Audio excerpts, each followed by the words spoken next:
It's now 10:01, Wednesday, January the 29th, 2020. This is a meeting of the Behavior Analyst Advisory Board. Glad to be here with everyone. First thing we need to do is to call order. If you're here, please indicate you're here. If you're not here, don't say anything. We do know that Ellen Cato Rhodes will be late. She's stuck in traffic right now. So, Dr. Wes Dotson. Present. Dr. Stephanie Sokolowski. Here. Sarika Sequayar. Present. Dr. Joyce Mock. Here. Lori Snyder. Here. Carol Sloan. Present. And Amanda Nichols. Present. Thank you. We have a quorum, so the meeting will proceed. I would like to acknowledge we have a new member, Amanda. Glad you're with us. We look forward to your being an active participant in the board's activities. Racing right on through the agenda.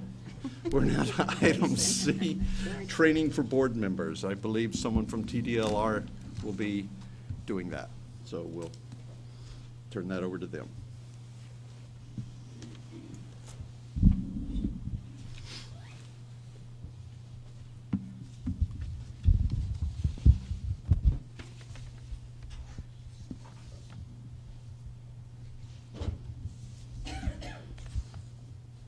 Hopefully this is on. I think so.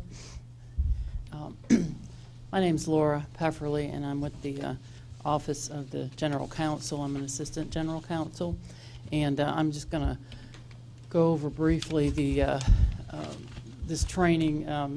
You all have already had training and some exposure to this, so I'm just going to kind of hit the highlights. If you have any questions, please feel free to interrupt as we go. We're going to cover the Open Meetings Act, which is the most relevant to your position on the board, and then the Administrative Procedure Act and the Public Information Act. The Open Meetings Act is about ensuring open and transparent government, and then it requires the meetings be open to the public, as this is, and be noticed. So all three of these acts that we're going to talk about, the underlying theme in all of them is transparency. Government is open to the people, and they need to know what government's doing. So the first thing is the quorum. You know that the quorum is just a majority. You have 9 members, so 5 is a quorum. You have to have a quorum to do an official action, and if you don't get a quorum, you can still talk about things, but you can't take an official action. You'll sometimes have work groups or committees, and as long as they're less than a quorum, it's fine to have discussions. It's fine to have discussions even if you're not in a committee or a work group outside of the public meetings, as long as you don't involve a quorum. Deliberation, which is what you're here to do about things, but it's any time that you talk about official government business, whether you're in a meeting or not. So you can deliberate with other members, but if you're in a quorum, then you're in a public, or you're in an open meeting, or it should be an open meeting that has been noticed properly. So the meetings, anytime there's a quorum engaging in deliberation, you ordinarily are going to take some formal action each time, but it isn't required that a formal action be taken. Just deliberation alone is an open meeting when there's a quorum. So there's notice in advance. The agenda is what we use as the notice of what the meeting is going to be, where, when, what's going to be discussed. It's filed with the Secretary of State at least 7 days ahead, and so it lays out what's going to be discussed, and it tells the public that. So If you discuss things that aren't on the agenda, then no one's had notice of that, so that's why you have to stick to the agenda. And this is a Q&A. Since a meeting occurs whenever there's a quorum deliberating, can you ever meet in an informal setting without violating the act? Well, you can.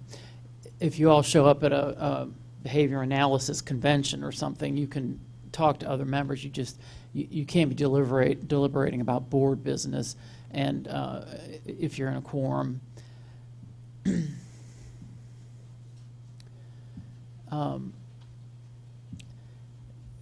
Be aware of a situation occurring outside of a meeting in which a quorum is present. This can happen easily. It can happen at the end of the meeting after it wraps up, and someone comes up and starts talking to several of you. You can just kind of glide into a discussion with a quorum present. If someone, a third party is talking to you and there's a quorum in the room and everybody can hear, that's basically a meeting and it hasn't been noticed. There's no way to cure it if you do find yourself in one of these meetings, because it won't have been noticed 7 days ahead of time. So you just have to stop, and you're not going to, there's no sirens are going to go off, and you're not going to get an alert on your cell phone that you've got a quorum and you shouldn't be doing that. You kind of have to self-police. So so you don't want, and chit-chat about other things is fine. It's just you cannot be deliberating about board business. And it says beware of the walking quorum. We'll get into that.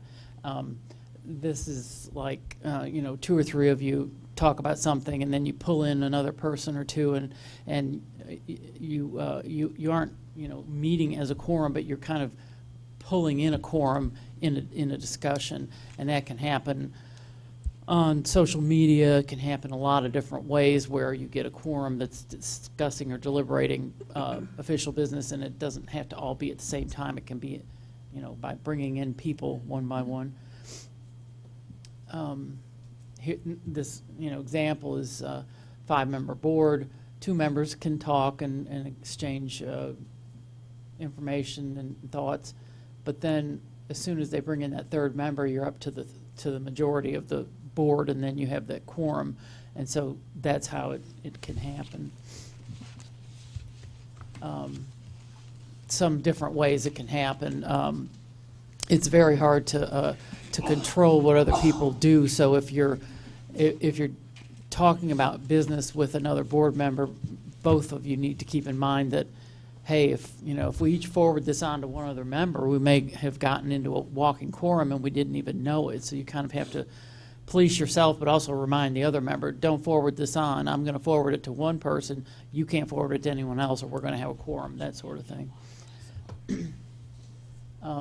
So ways to avoid it: don't meet in small groups, and then communicate to bring more people in on that. If you think that doing it one at a time is going to get around it, it doesn't, because that is at the end here. It says that's called polling, which is you ask everybody in an individual email or an individual post or instant message, and then in that way you've gotten the meeting of the minds of too many people in there. You're in a quorum, so you can't poll either. And you can only talk about what's on the agenda. If you try to get off of that, Mary will tell you to stop. And you can't kind of drift off into other subjects, which it's very easy to do. If we're discussing rules, you can talk about anything in those rules, but you can't go on to other things. If you're in a very narrow subject, you may not be able to stray very far. If you're in a broad subject to start with, you don't really need to worry about constraining what you're talking about, as long as it's on that subject. If anyone brings up an issue that's not on the agenda, you can't have substantive discussions, because then it wouldn't have been noticed. But you can talk about it enough to say, well, let's assign a work group, or let's put it on the next agenda, or no, this doesn't, we're not going to do anything.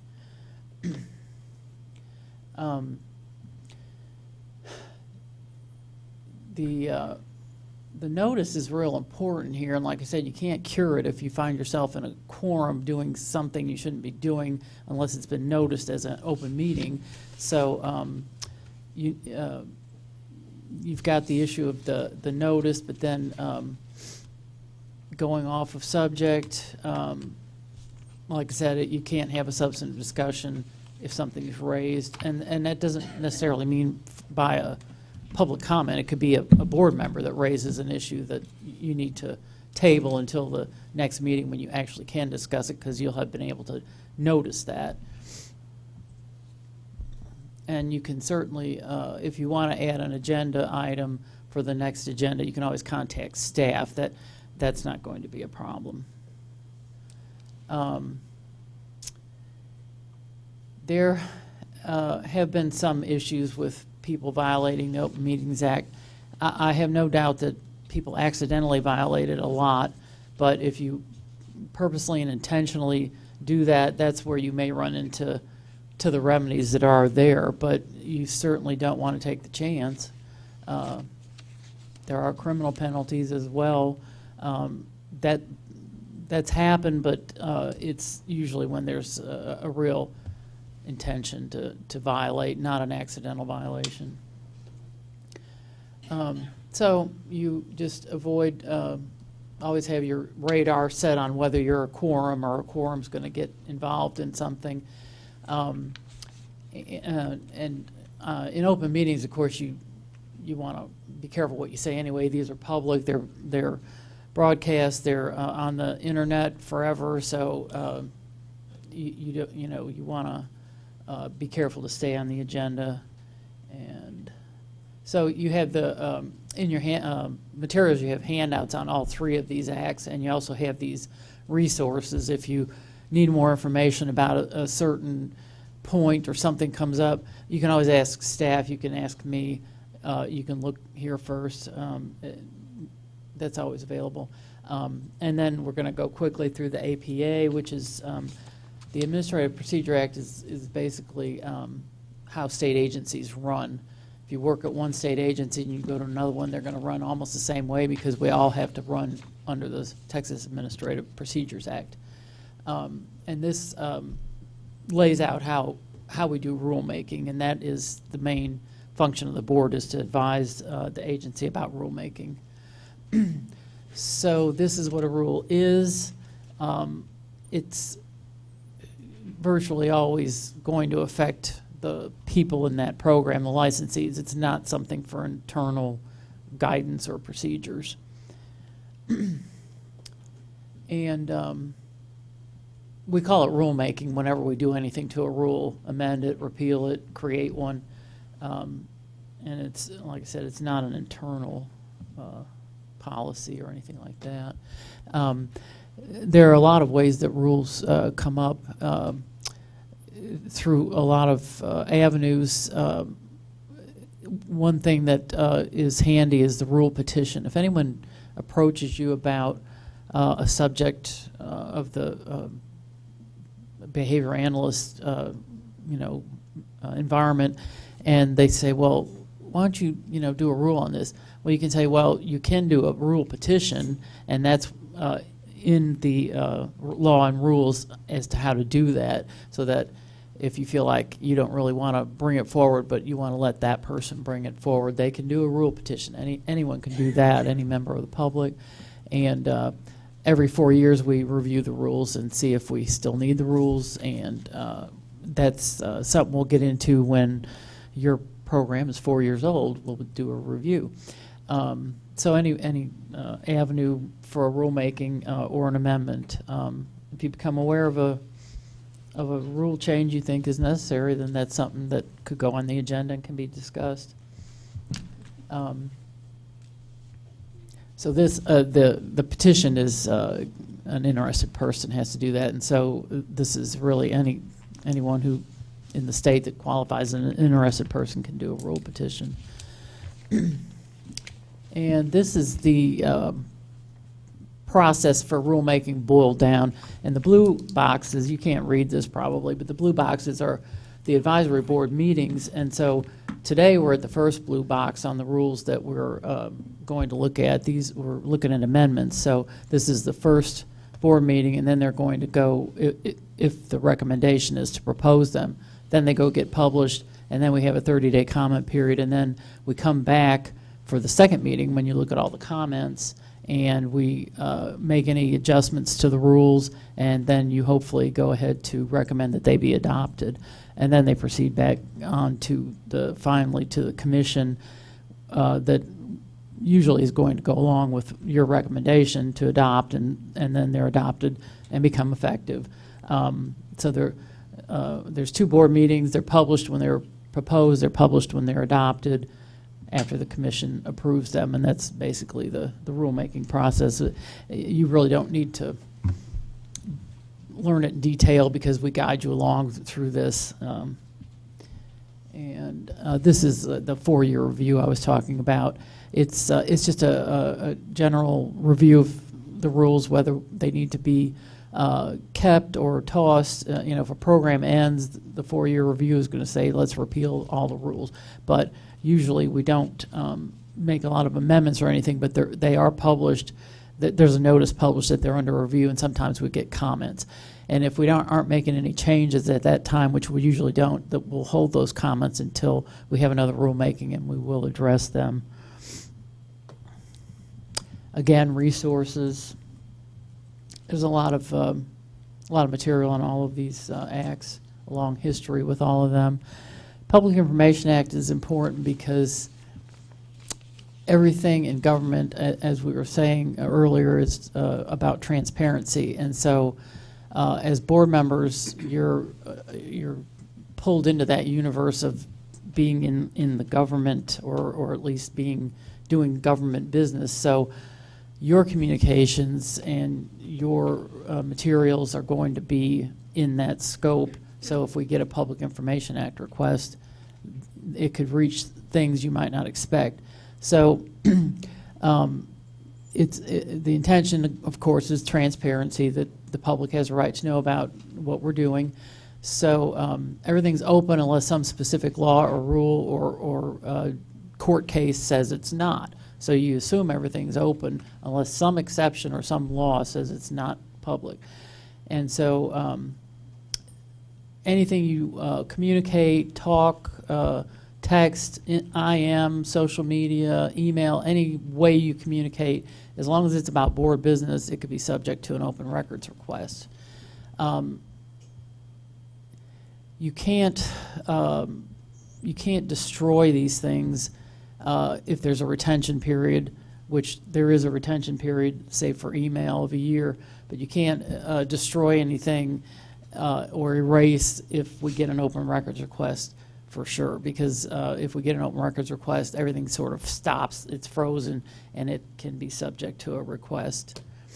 And you may be approached by someone asking for materials. If someone says, hey, can I get a copy of your handout from that meeting or your notes or something, it's a real good idea to stop and ask first whether you can give somebody something, because it may be that there's some interest in protecting that, or there may be some exception that applies to that material or that communication or whatever it is that someone's asking for.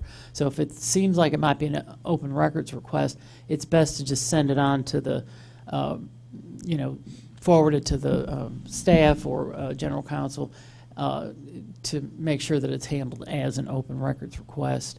And we don't ask, why they're requesting it, and we have like 10 days to respond.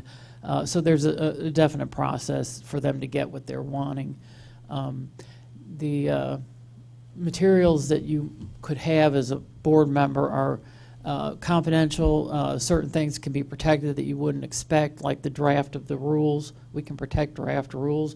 And you may not even realize why we might want to protect something. So that's why it's always better to just be safe and handle it as an open records request instead of giving something out. And if it is an open records request, you really need to channel it so that we can act on it and not drop the ball. And again, resources. Don't get too nervous about it. Just remember, in your role, you're in a public information, public role, And so these acts apply to you, and it's good to just kind of always have that in the back of your mind, that you're not just a regular old civilian now, you're a board member, and these things apply. If you have any questions now or later in the meeting or afterward, anytime you can ask me. All the staff is real familiar with these things too, so just always ask. Thank you.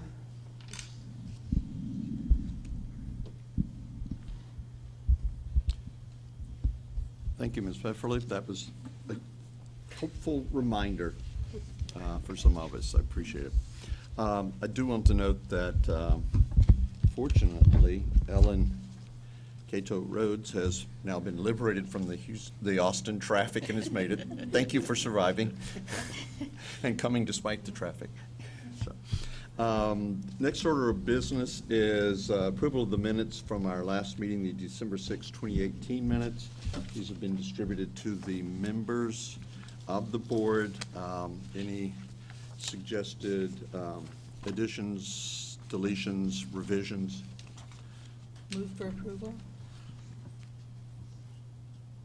Can I make a question? The motion to approve is on the floor. I did want to recommend a change. I didn't want to go first. Let me double check. On page 1, paragraph 1, 2, 3, 4, 5, 6, is a name issue. It says William Borland, but throughout I'm called Gordon. So if we could change that, because I do go by Gordon, and that's, so I recommend that revision. Okay. So any other comments, questions? We have a motion to approve. Let me ask, is that as amended? As amended, yes. Okay. Do we have a second? Second. Second by Ms. Nichols. We'll make you choose. I'm sorry? I said we'll make you choose. She's closer. I couldn't see you. Okay, fair enough. But all in favor of approval of the minutes as revised, please indicate by saying aye. Aye. Aye. Any opposed by saying no? Motion carries. Minutes are approved as revised.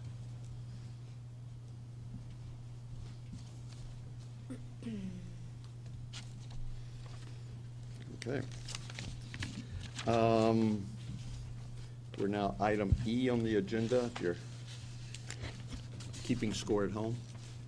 Public comment. Any person wishing to address the advisory board should have submitted a public comment form and submitted it to the staff. Have we received any? Ms. Lynn? Yeah, but other than, I have, okay. Do have a, this advises a citizen comment. I will just, the board members have copies of it. However, I will read it for the record. This is from Holly Benicosa, the credentialing coordinator for the QABA Credentialing Board. It's dated January 28, 2020. Public comment for the January 29, 2020 meeting. Greetings, members of the advisory board. The QABA is applying for the licensed assistant behavior analyst. The QABA is applying for licensing because it now meets the regulatory criteria. The QASP certification received accreditation by the American National Standards Institute, ANSI, which is the golden standard for accreditation industry. Currently, the QASP has certified practitioners in the state of Texas that have served military families with TRICARE insurance. The inclusion of the QASP into the license will allow these families and practitioners to continue treatment. Attached is a certificate from ANSI as evidence of the accreditation. We ask the board to add the QABA Credentialing Board as a certifying entity along with the QASP credential to Texas licensure law. We look forward to having QABA and its accredited credentials to Texas licensure law. Sincerely, Holly Benicosa. We appreciate her submitting this comment. The attached copy of the certificate from ANSI is attached. We appreciate that. It will be taken under advisement as appropriate. Seeing No indication of other public comment. We'll roll ahead to item F, staff reports, briefing from staff, discussion, and first up is from the licensing committee.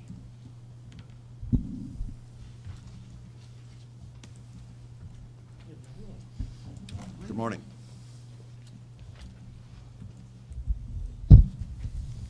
Good morning, board members. My name is Rusty Salazar. I'm with the License Division. I'll be giving the statistic report that you have in front of you. It's for the fiscal year 2018, 2019, and the first quarter of 2020 for both the behavior analyst and the assistant behavior analyst. You should have gotten a copy of the report. Does anybody have any questions with that? I have a question. Sure. Okay, so this is through quarter one of the current fiscal year, right? Correct. Which ended in That was September through November. excuse me. November, okay. Mhm. I'm just curious. Have there been continuing applications? Oh, yes. Okay, Oh, yes. so I'm guessing that probably that means that there are now over 2,000 licensed behavior analysts in Texas? I would assume so, but we'd have to look at the Okay, numbers to I see. realize that'd only be like 13 more. And there's been another group of people pass the certification exam. Yes, since sir. then. Okay, And just an update on the renewal information. The renewals will be going out in April. So be looking out in your emails for the emails to have your renewals. There is a link out there to show you how to go on to our TDL website to actually get those renewed. any other questions or comments? Mr. Salazar? Excellent presentation. Well, thank you very much. It's my first time. So- Well, good. Good job. Really good presentation. Well, thank you very much. I've lost my agenda. I don't know where I am today. Next is Customer Service Division.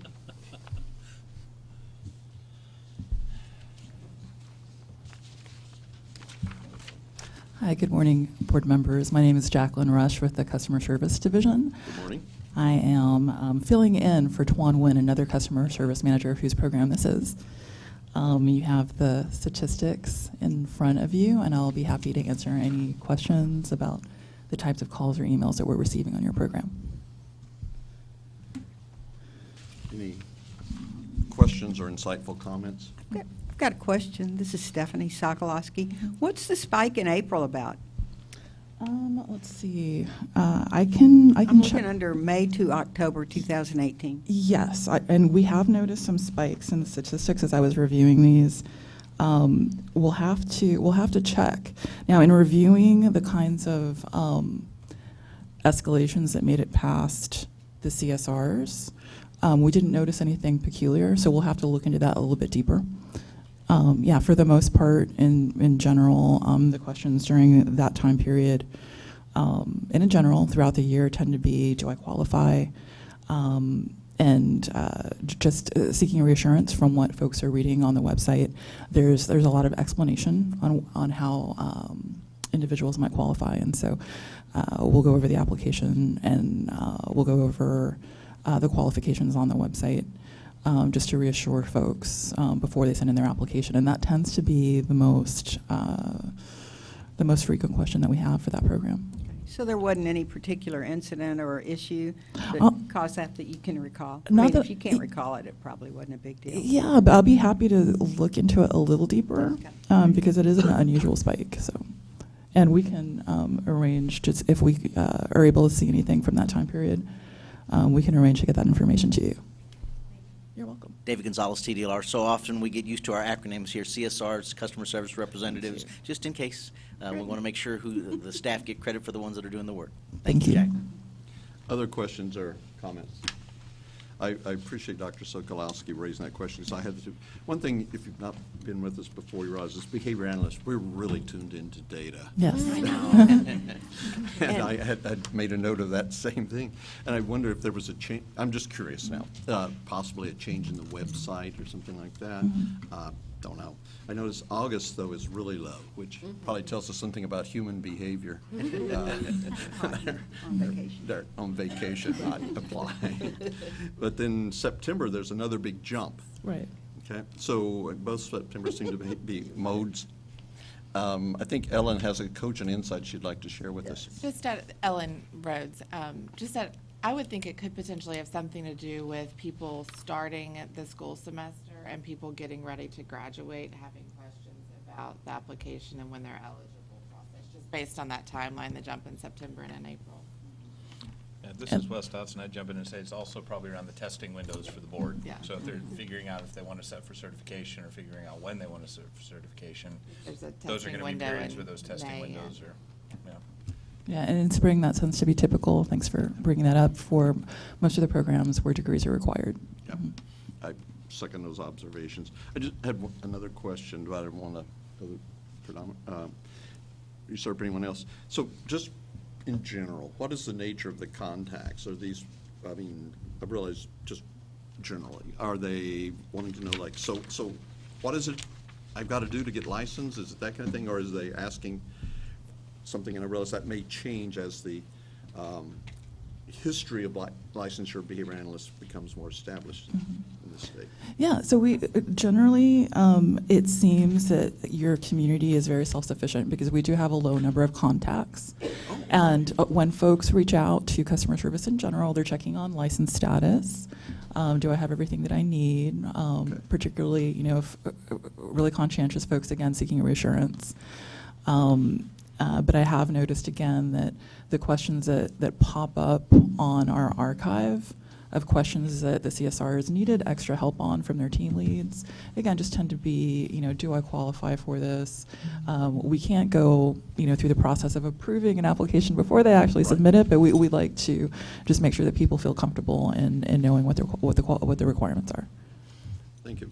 And I know that you guys are probably pleased that most of the contacts are via email. Yes. Which I think it really makes things much more efficient. Though in October, there was a lot of calls, so I don't know. It just surprises me that there were so many, but it don't means anything. Just Yeah. that seems to be anomalous in general. But Yes.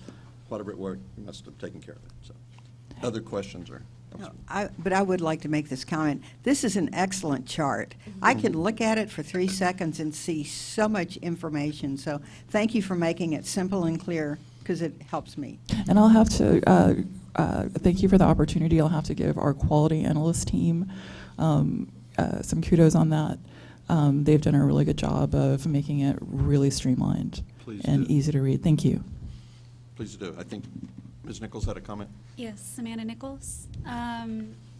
Does this include follow-up emails and follow-up calls, or just the initial email and the initial calls? That's a great question. So that's a combination of all calls that we get for the program and all emails, including responses that might go back and forth. Now, if folks are having trouble and are emailing frequently, we just tend to pick up the phone, call them back, and make sure that we've got all their questions answered. Mhm. Thank you. Other questions or comments? Not? Thank you. Thank Appreciate you. it very much. Thank you. And thanks again for the excellent data presentation.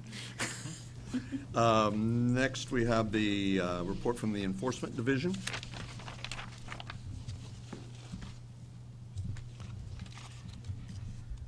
Good morning, Chairman Bordelon and advisory board members. Good morning. My name is Karen Cox. I'm a senior prosecutor with the enforcement section, and I have the your data today. Interestingly enough, we have enforcement statistics for the entire history of the licensing of behavior analysts in Texas through fiscal year through November of 2019. And we appreciate that massive collation of data. Thank you. It's still fairly small numbers. For fiscal year 2020 through the end of November of 2019, we opened 5 cases. We resolved 4. We had no final orders, assessed no penalties, and collected no penalties. That last 3 will remain the same through all of our statistics. There has never been a final order. We've never assessed a penalty or collected one from a behavior analyst. Excuse me, can I ask a question Yes. for clarification? What is a final order? That sounds rather ominous. A final order is one of 3 things. I can give you a brief description of our That would be enforcement helpful. process. So if we get a complaint, it comes to our intake section. They open it if it trigger if it is something that we regulate, if it's if it's one of our licensed programs and it's doing a licensed activity or an activity that requires a license. That is, they just review it to see if we have jurisdiction. If that's the case, it goes to our investigators who collect data. They talk to the participants, talk to the complainant, talk to the respondent, and collect any documents if necessary. Then it goes to the prosecutor. The prosecutor has three potential ways of closing a case. One is a warning letter, one is a closing letter because of insufficient evidence, and the third way is to open a contested case. Final orders all come through that third source. It's either an agreed order where the parties can stipulate certain findings. The respondent usually pays a fine, and then the case goes to our executive director and he signs it. That's an agreed order where everybody settles the case by agreement. If the respondent ignores our initial letter, our notice of alleged violation, then the case can become what's called a default order. That also goes to Brian to sign, and that's when no one does anything. The case is decided on the merits of the pleadings, they're deemed true, and we enter an order imposing a penalty requested in the initial pleadings. The third kind, and only overall throughout our entire agency, through all 41 programs, only about 2% of our cases fall into this last category, and that is a final commission order. That's where the respondent requests a hearing. They go to the State Office of Administrative Hearings, have a proceeding which is similar to a trial, but there's no jury. It's in front of an administrative law judge. The administrative law judge issues a proposal for decision, and the full Commission on Licensing and Regulation hears that proposal for decision and either approves it or modifies it or rejects it. That last one is a final order. Those are the three types of final orders, and those are the three ways that cases are resolved. Thank you. So in fiscal year 2019, all of 2019, we opened 20 cases in this program, resolved 16 of them, and again, no final orders, no penalties assessed or collected. In fiscal year 2018, beginning September 1, 2017, when the licensing program began, we opened 3 cases, resolved 2, and there were no penalties assessed or collected. I believe at the last commission meeting, Chairman Borland, you requested a little bit more detail into some of these, and I have those statistics right now. Excellent, thank you. The cases opened in fiscal year 2018. If you'll notice in your report, there's a pie chart, and it's blue. All of them were criminal history background checks. Or what? Criminal history Oh, background check cases. If the department does a DPS search on every single applicant and renewal in Texas, all of our individual applicants go through a criminal background check. And if we find out that someone has criminal history, it is reviewed to see if it falls into one of the categories that your board adopted as in our criminal history matrix. There's a list of, on the website, each program has a document that establishes what kind of criminal history they would consider disqualifying, or at least that requires some additional review. So all of our cases from the beginning, from fiscal 2018, fell into that category. Fiscal year 2019, 30% were criminal history and 70% were consumer complaints, which is typical for the program. Fiscal year 2020, all of our complaints have been consumer complaints. They've come from outside the agency. Again, there were no commission orders, no penalties assessed. There have been no licenses revoked for disciplinary action in this program, no suspensions, no criminal history denials. All of those criminal history reviews resulted in the person actually getting a license, and no cease and desist orders. We have some statistics on violations at opening. Now, it's important that these are alleged violations at opening. This is simply what the complaint states might have happened. This is not the result of disciplinary action. This was not judged. This is just what the complaint said happened. So through December 2019 of fiscal year 2020, this is a little bit longer than the other statistics, there were 7 Code of Ethics violations alleged at opening and 2 unlicensed activity cases. Fiscal year 2019, there were 15 Code of Ethics violations alleged, 6 criminal history cases, and 1 unlicensed activity case. And again, as I said earlier, fiscal year 2018 were all criminal history. Through fiscal year 2020 through December 2019, 3 of those cases were closed with insufficient evidence and 1 with a warning letter. Excuse me, one with the warning letter? 1 with a warning letter, Okay. yes. Do you have any questions about what a No, warning letter is? Okay. That helps answer one of the questions, Yes. because I was wondering, okay, what sort of final orders might there be? So Right. Please, I And, think you're helpful. Yeah, warning letter is where the department, where the reviewing prosecutor sees the case and says that the evidence is not clear, or that the case there's been some mitigation taken. So it's not reported as a disciplinary action, it's just another way of closing the case, but it's used to educate the licensees as the fact that their conduct might or might not be open to question. So it's to explain the law a little bit more deeply than a normal closing letter does. In fiscal year 2019, we closed 8 cases for insufficient evidence, 4 for criminal history evaluation eligible, 3 for criminal history license granted, and again, 1 warning letter. In fiscal year 2018, there was 1 criminal history evaluation eligible and 1 criminal history license granted. And I have some additional information about what a criminal history evaluation is as opposed to the DPS check, if you'd like me to Yes. provide that. Okay. Please. We have a process in the enforcement section, enforcement division, that allows a person who's interested in obtaining an occupational license to ask the department in advance of filing an application and spending the money to file one, to find out if their criminal history would be a bar to obtaining a license. We follow the law with our criminal history evaluation letter. Sorry about that. The person submits a special CHEL application. That's a special application asking for a criminal history evaluation letter, along with a completed criminal history questionnaire. We have a special questionnaire we ask them to fill out. For each offense for which the person has been convicted or placed on deferred adjudication or similar disposition.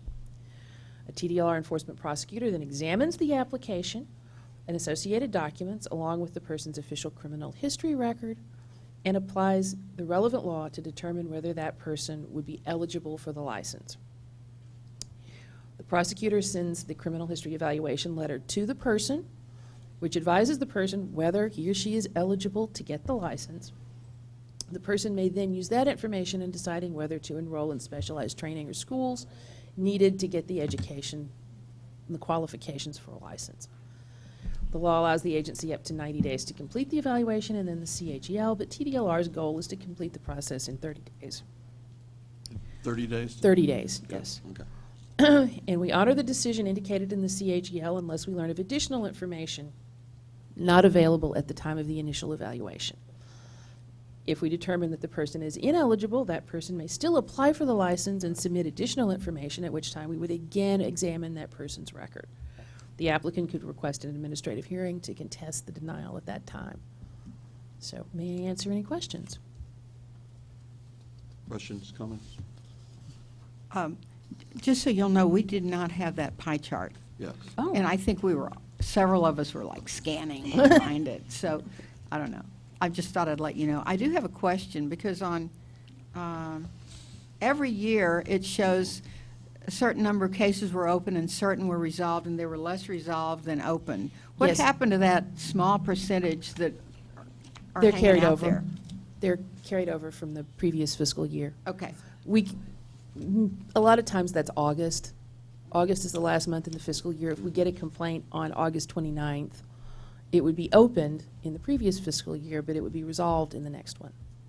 And do you have guidance, do you have a time frame for, you get it, let's say on August the 1st, and your policy is to have it through the process, let's say in 90 days. Do you have any guidance like that? Depending on the type of complaint, the department has some informal guidelines that we use for how soon we're supposed to dispose of our cases. It's, and it varies by the type of case. If it's a criminal history evaluation, we want it done or a criminal history case evaluation, we want it done in 30 days. If it's a criminal background case where it was determined by the DPS check, we want that closed in 60 days. or resolved on an average, and these are averages. This is not every single case, but we want all of the cases in this category to average out this length of time. Inspection cases should be average of 90 days. There are no inspections in your program. And consumer complaint cases, we want resolved on average 120 days. So, and that's throughout the 41 I do have one more programs. question. Yes. If I applied for a criminal history evaluation, so if I got it back that it's fine for me to, that there's no barrier for me to get this license, if I started the program then, it could easily be 5 years. I mean, you know, or 3 years, or two, you know, at least 2 years. Does that finding hold that long? I mean, what if The finding guidelines only change? holds up until the day we issue it. It would mean that if you, any criminal history that we know about Okay.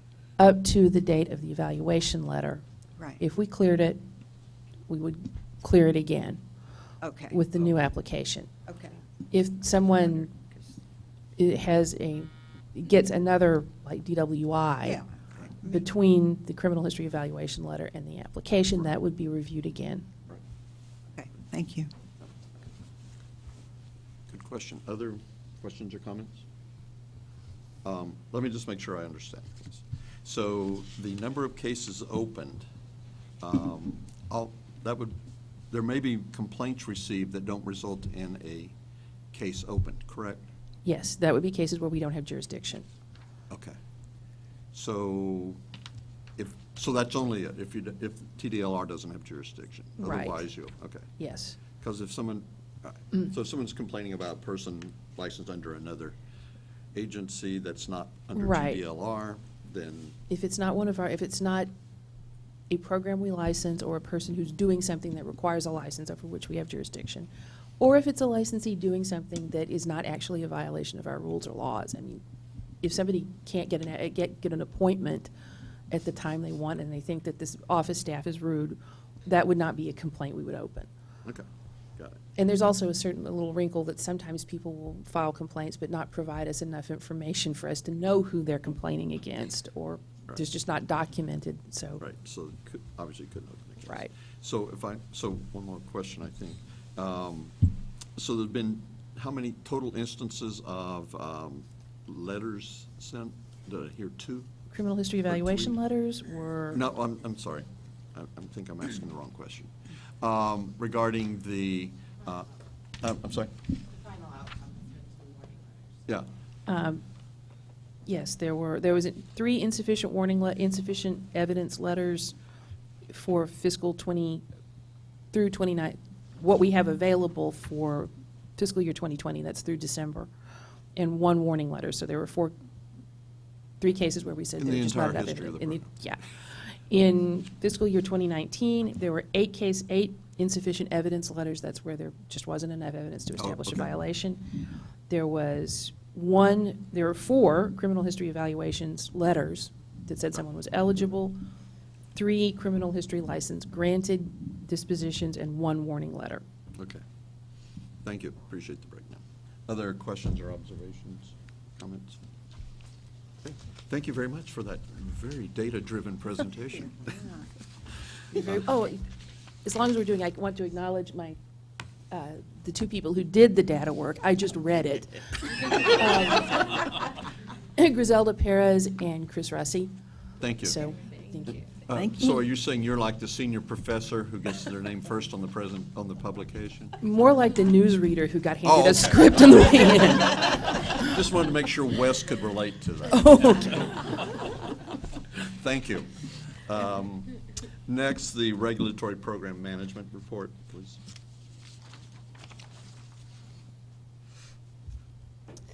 Good morning. I'm Katie Price with Medical and Health Professions in the Regulatory Program Management Division. You all have a copy of my staff report, but I'm going to go over some highlights in it. Under Behavior Analyst Program Activities, we conducted a Standard of Care Work Group meeting on September 16th, 2019. You will hear the work group report under Agenda Item I. We continue to assist customer service with regulatory program management related emails. If there's any emails that come in that require further review, then they'll send them on to us. We have been working with bill implementation teams to incorporate recent legislation into program rules. And we also included a guidance statement on Senate Bill 1264 for all of the medical and health-related professions in your meeting documents. Senate Bill 1264 protects consumers from surprise medical bills and emergencies, and in cases where the consumer had no choice of providers. This guidance statement is just for reference, and it may not be applicable to your program. It's just a tool for you to have. Under public outreach, Mary Hoffman, my backup, and I attended the North Texas chapter of Families for Effective Autism Treatment Conference in Hurst, Texas, last February, 25th and 26th. Several staff members attended the Texas Association for Behavior Analysts Conference in Fort Worth in March of 2019, and I was able to attend the Association of Professional Behavior Analysts Conference in Atlanta last April. We have some personnel updates. Amanda Smith has joined our group as an executive assistant. Amanda has many years of experience in aiding in the regulation of health professions under Department of State Health Services. We also have Charlotte Melder, who has been promoted to our new director. I think exec is going to go over that a little. Under medical and health professions section update, we have been busy during the last legislative session. We reviewed over 50 bills, analyzed the impact of the proposed legislation, and served on cost estimate teams for bills that relate to the medical and health profession programs. We're currently leading bill implementation teams to implement the requirements of the new laws that were passed. We have produced and distributed 9 issues of the TDLR Health Monitor. It's our newsletter. The latest issue can be found on the program webpage, and links to the previous issues can be found under agency newsletters on the main TDLR page. And do you have any questions? Thank you. Questions, comments? I just want to say I appreciate you, you and other TDLR staff attending these meetings. I think it's good for people in our tribe to meet you. We always enjoy meeting our licensees and having the opportunity to answer questions face to face. Yeah, and this is one of those times, sometimes where there's a lot of students at some of these meetings, and I think that's an excellent opportunity for them to maybe get desensitized a little bit, but also to start getting information. So I think this is a really good outreach. Thank you. We also enjoy sitting in on some of the sessions. We've been able to sit in on some that you all have given, and it helps us learn about the program more. Well, and there's more opportunities coming this year? Right. Anything else? Thank you very much. Thank you. That's right. Next is the report from the Executive Office. Good morning, board members. My name is David Gonzalez. I'm one of 3 deputy executive directors here at the agency. I will be giving the report today. The first agenda item is for us is personnel updates. So as y'all all are aware, our agency's been growing a little bit. We get new programs every legislative session. It's no different this past legislative session. The face that you're used to seeing back here, I expect, is Mr. Brian Francis. It's very hard to pull him away from these boards because he loves the interaction. He loves people. He's a people person. I'm going to do my best to channel him today, this morning. So give me a little bit of We look forward to that. He's got a lot of energy. By the way, he often wears a bow tie. You're right. I'll have to work on that. I don't own a bow tie at this point. So what's happened since y'all's last meeting, we've actually had a retirement, the significant one. Carla James, which was one of our deputy executive directors, retired in November. In his wisdom, with all the growth we've had, he decided instead of hiring one person to replace her, he'd hire 2 people. He's got some broad shoulders, but he wanted to share the work a little bit. So I got promoted from the RPM division director position to be a deputy executive director. So I used to oversee Heather's group. Now I'm helping in the executive office. He also promoted Christina Kaiser, who is our enforcement division director. So she's sharing the workload along with Deputy Mike Addis-Mendez. Used to be the chair of our commission. He decided he liked us so much that he wanted to actually come work for us. Really? So we have 3 deputies helping Brian out with these kind of tasks. Again, sometimes we're cheap substitutes. sometimes we may be actually better than Brian. I've been here 23 years, longer than Brian has. So there are some things that I know, some things that I have to educate him on. I think that's why he keeps us around, just so he can have that historical aspect. But lots of changes going on. To replace our positions, the RPM division actually hired Charlotte Melder, which is another staff member internal that got promoted to the RPM division director, and Mr. Ron Foster, one of our prosecuting attorneys, got promoted to become the enforcement division director. There's lots of other musical chairs that will continue to go on as people move around, as we bring the best people that we can from outside the agency and get promotions from the inside. But just wanted to make you aware that these aren't necessarily new faces. I've been here for a while. We've got some competent people, competent staff helping y'all out. But if you ever have any questions or you see a face that you want to talk to us, feel free to introduce yourselves. Definitely want to thank y'all for y'all's service and participation on this advisory board. We can't do this work without y'all. Just that little bit of insight that y'all were providing on our customer service numbers, which we're very proud of, but having the insight to know why the spikes may have gone on because of school. Those are insights that we're still learning, and I definitely appreciate the input and insight y'all provide us. So that's all I have on personnel updates at this time. The sunset review update. Yes. So this one's pretty important. Every state agency in the state of Texas has to go through sunset review. We had a transfer of many programs, medical health related programs that came over in a big group. They're not actually subject to this, but you guys are. Y'all came over separately. And so y'all's program and our agency and all of our processes are under review by sunset staff. These are people, very smart people. Emily Johnson is the project manager of this particular project. They're actually going to be reporting to a sunset commission, which is 5 representatives from the House, 5 senators, a couple of public members. They're going to be making a decision on whether or not our agency will be continued, whether or not our programs will continue. This is a great opportunity for the public to let us know that we're doing okay and we need to continue on, or if there's things that need to improve. We've already done a self-evaluation report. It's actually posted on our website, and it's posted on the Sunset Commission's website. They've been with us since October, and we've had about 50 meetings so far where they come in and they ask us questions. They go to each of our divisions and get into real in-depth questions about what our customer service staff are doing, what our licensing staff are doing. So they're going to be getting into the nitty-gritty.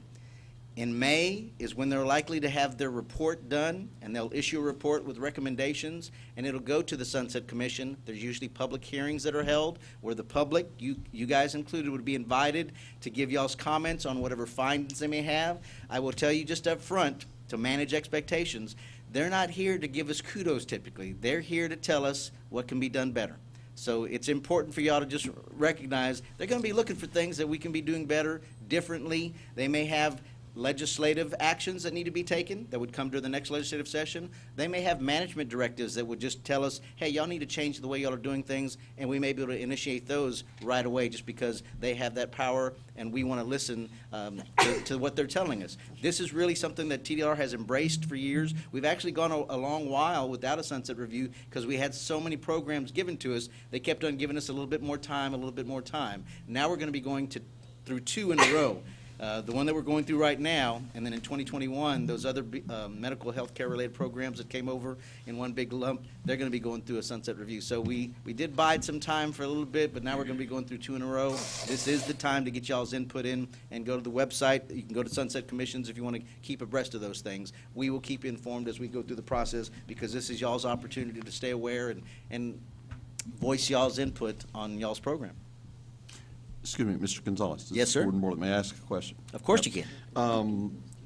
You mentioned public input. Is public input to the Sunset Review Committee, I guess, but is that, can that be submitted now, or do we have to wait, or does the public have to wait until after the report is issued? It actually can be submitted now. If you go to their website. For a time period, there was information that could be collected on our website, and there was questions that were asked. Now that we've submitted our report, and they're kind of in the information gathering phase, it's confidential information that they're gathering. You'd submit the information directly to their website. So I can give you that.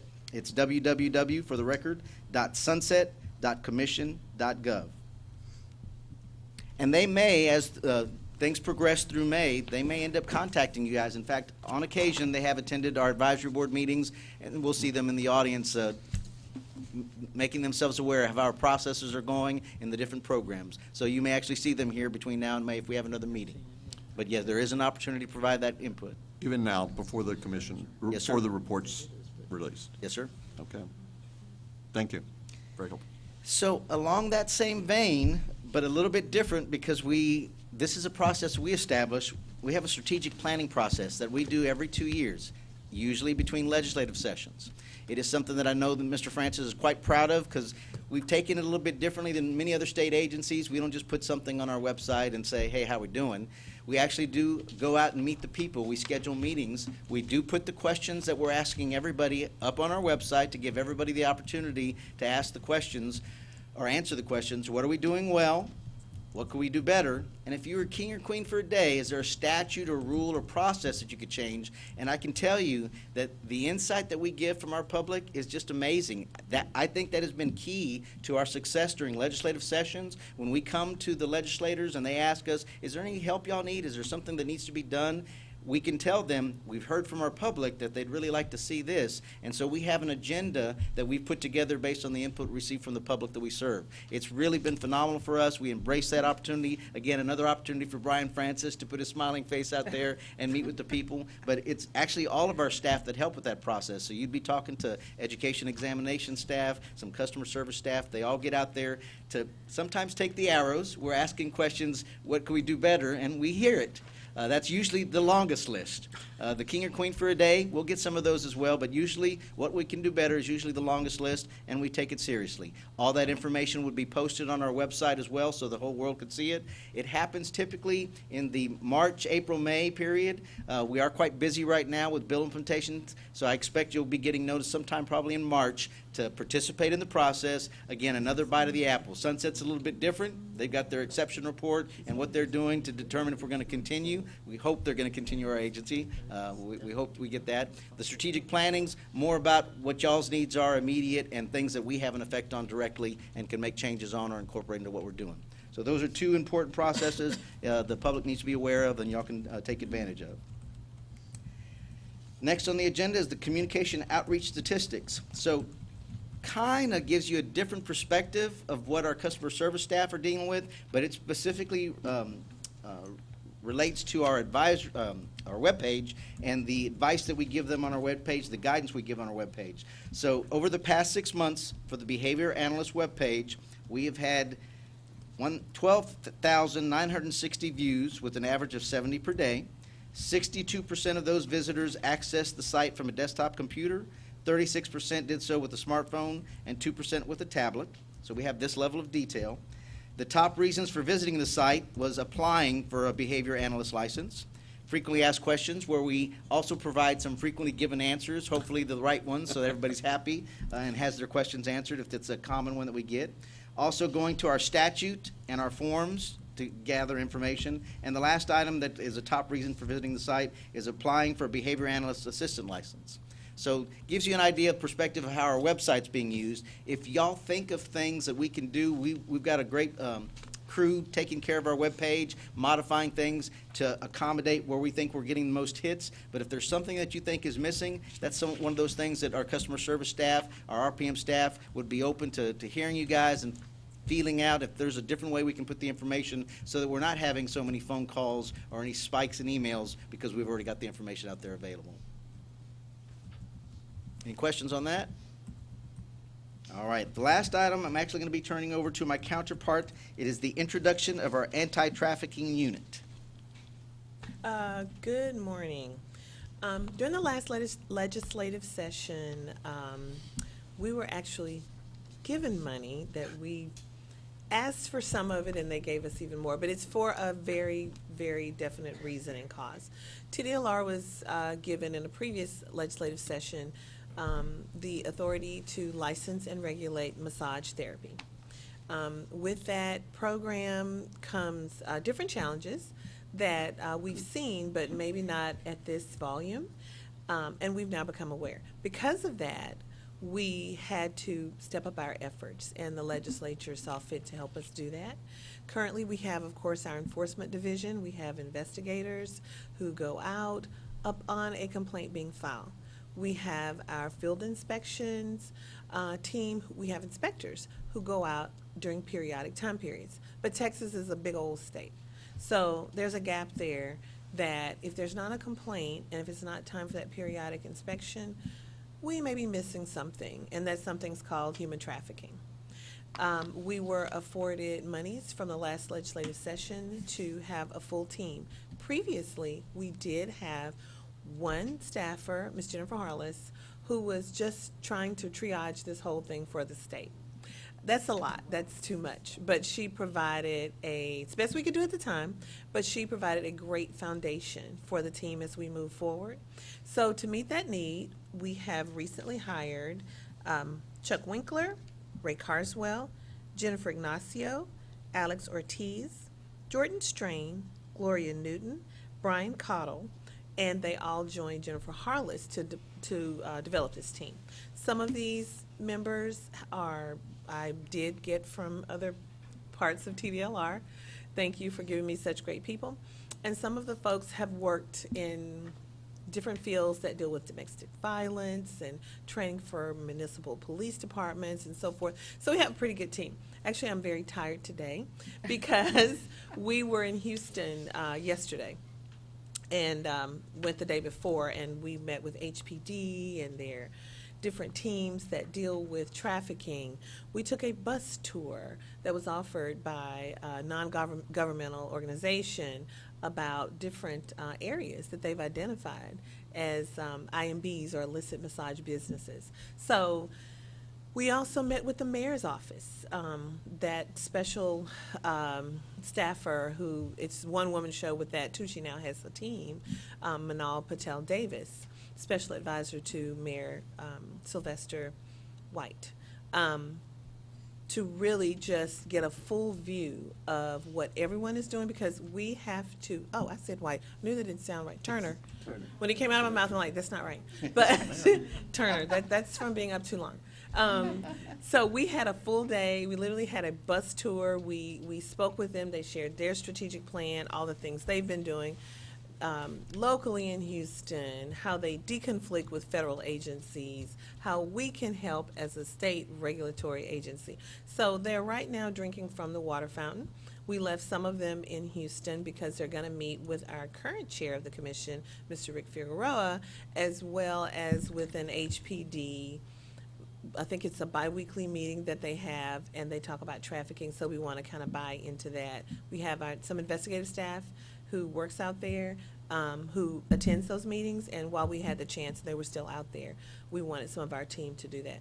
So no physical introductions, but I've been saying it's a virtual introduction because during their other meetings, they've been in the office or training with someone locally, but we do have still half of the team out in Houston doing more training, and we're just really excited to bring this level of depth to a problem that needs a lot of help. So, thank you. I have a question. Of course, this is Stephanie. I live down in the Rio Grande Valley. It's a serious problem everywhere, but it is really awful down there. So, will you be offering periodic reports?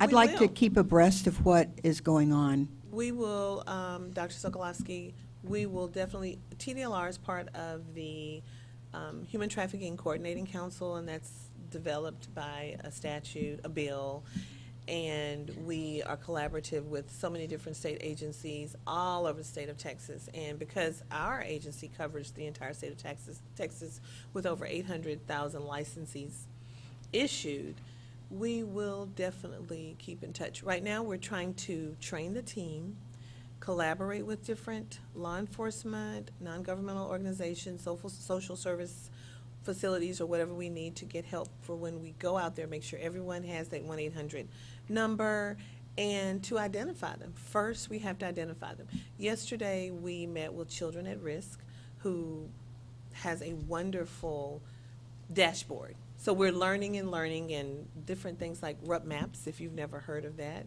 Some of us have heard of Backpage, and there are ways around Backpage. RUP maps is a site that's Yelp reviews for illicit massage. So we got a lot of training. So it's things out there that we saw some different businesses with suspect behavior. based on their wonderful reviews on roadmaps. And we happen to be turning the corner around a very prestigious and wonderful private school where one of our attorney's nephews attend. And she was stunned because it's not that kind of area. But that's the point we're learning. There's no kind of area, so to speak, and there are other signs that we have to identify. But yes, we will be updating you. David Gonzalez, TDLR. Thank you, Mary, for the report. I want to make sure that y'all know a little bit of background if you don't already. She was referring to our one person. That's because this agency, and I know Mr. Francis, took some initiative knowing that we are positioned with information and some authority that could help the problem. When the governor put a focus that he wanted to do something about anti-trafficking, we took the lead and we put one person out there. Now we have staff and monies. The expectations are going to be raised a little bit of now what we're producing. With the massage program and Alyssa's massage parlors that we can be focused on, I think we're going to be able to make a difference. It's still going to take time. We're going to find these places. They're going to open up somewhere else. We're going to find some places. They're going to open up somewhere else. It is a moving target for us. But in the role that we can serve and with the team that we put together, I think we're going to be able to make a dent in things. And the governor's office actually has a video up on their website. It's called Be the One. Everybody can have a role. Obviously, we have an agenda item to talk about this later on how there may be some continuing education opportunities, but it's important, and I'm just really proud that our agency has been able to take a lead on it and now been provided resources that we can make an effect. Thank you. Questions or comments of the executive office report? That's it. I had a couple of questions. Yes, sir. Just real quickly, Mary, the anti-trafficking unit staff, all this new staff, will they be housed here in Austin, or will eventually they be distributed? Will they or will they maybe have responsibility for certain types of issues or certain areas? I'm just curious how. Well, that- you're moving down step 2, 3, and 4, Dr. Borrell, Okay. but I'm not surprised at that. I'm just- Currently. This is so important. Yes, oh yeah, currently housed in Austin, and we're trying to get the best bang for our buck and not waste state resources. Sure. So, and or use them more effectively. So as we do the training, we like most of the training to be in-house here in Austin. Okay. They will be doing training with our field inspection staff in a couple of weeks, and they will be out in maybe Houston or different parts of the state, I believe. We're going to dispatch, they've already been told, so no one's shocked when I say this, that we'll have 2 or so members teaming up with a couple of our field inspectors for training. We'll come back into Austin, we'll kind of gather what we've learned and discuss that and debrief. Then we will have them, we're still planning their training for our enforcement staff. We have enforcement investigators and field inspectors all over Texas, so they'll be joining them. Okay. Currently, they'll be traveling from Austin, but we'll work out those logistics as we move forward. But yes, we want to touch from East Texas, Lufkin, all the way down to Rio Grande Valley, the Panhandle, because we have licensees and we have concerns all over. Yeah, thank you. And I had another question, Mr. Gonzalez, related to the sunset review. Yes, sir. Question that.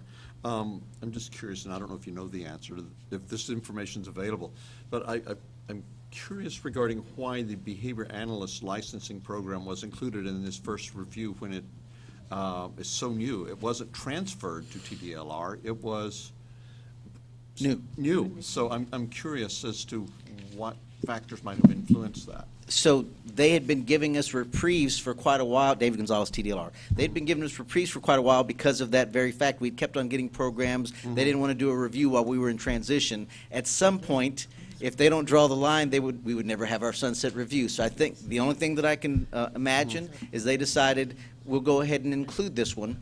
It's actually a great opportunity. It is a new program. They're going to get to review it, and we'll hit the ground running with their input right from the get-go. But no other insight other than they had given us a reprieve so many years. In fact, I think it had been 12 years since our prior one, and it was just time to draw the line at some point.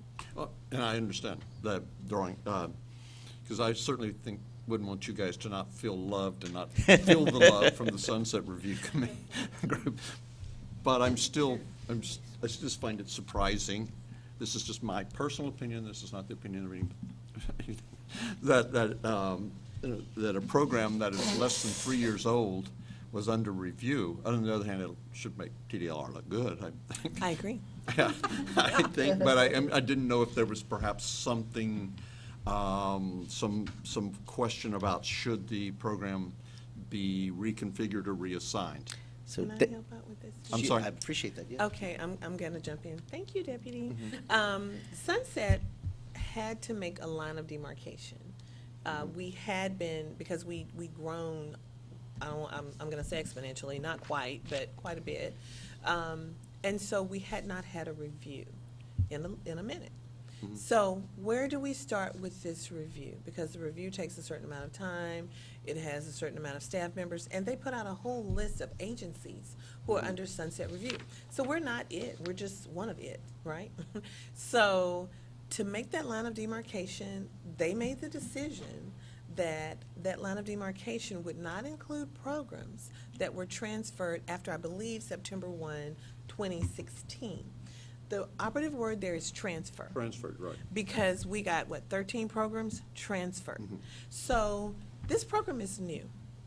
You all aren't new. You've been doing your jobs for a long time, and now you have a license, and you're getting recognized for the great work that you do, and you don't have that history as a regulated profession. So the 13 that were transferred, they have a history as a regulated profession somewheres else, right? So to bring all that in, would that be fair to TDLR to assess things that just got to TDLR when a program may be 40 years old and we've only had it for 3 years? I'm saying that's the rationale. They're probably watching this, and they'll correct me if I'm wrong. But and they will correct me. Thank Demerits you. are being marked Thank you, Emily. right. Emily will correct me if I'm wrong. I suspect you'll get a text from her. I will get a text her the next time she's here. She'll come and say, Mary. Yeah. So you all don't have that history. So throwing you in there or having you in there, it's not a bad thing, because you don't have something that was sunsetted previously and moved over to the agency with a certain level of history before you got here. I understand, and I certainly understand those, It was the just their exemption of decision. those transferred programs, but a They're new next. program, I don't know. You think they'd cut us some slack just for a Yeah. couple more years or Yeah, something along yeah, those I mean, lines? I don't have any problem with being, Yeah. going through Sunset Review. That's not the issue. I think it's a good thing to do. David Gonzalez, TDLR, you're aware the governor put out a blueprint on regulation in general. The legislation, the topic of regulatory requirements is a big deal as well. So that may be some other factor kind of influence in just keeping them on schedule, because otherwise they'd keep on pushing us back to 15 years, and we'd have 2, 3, 4, or 5 sunsets in a row instead of waiting 7 years. But good questions. Yeah, I understand, Mr. Gonzalez. Thank you. And I certainly agree that it needs to have to do it. I was just wondering specifically about the behavior analyst program.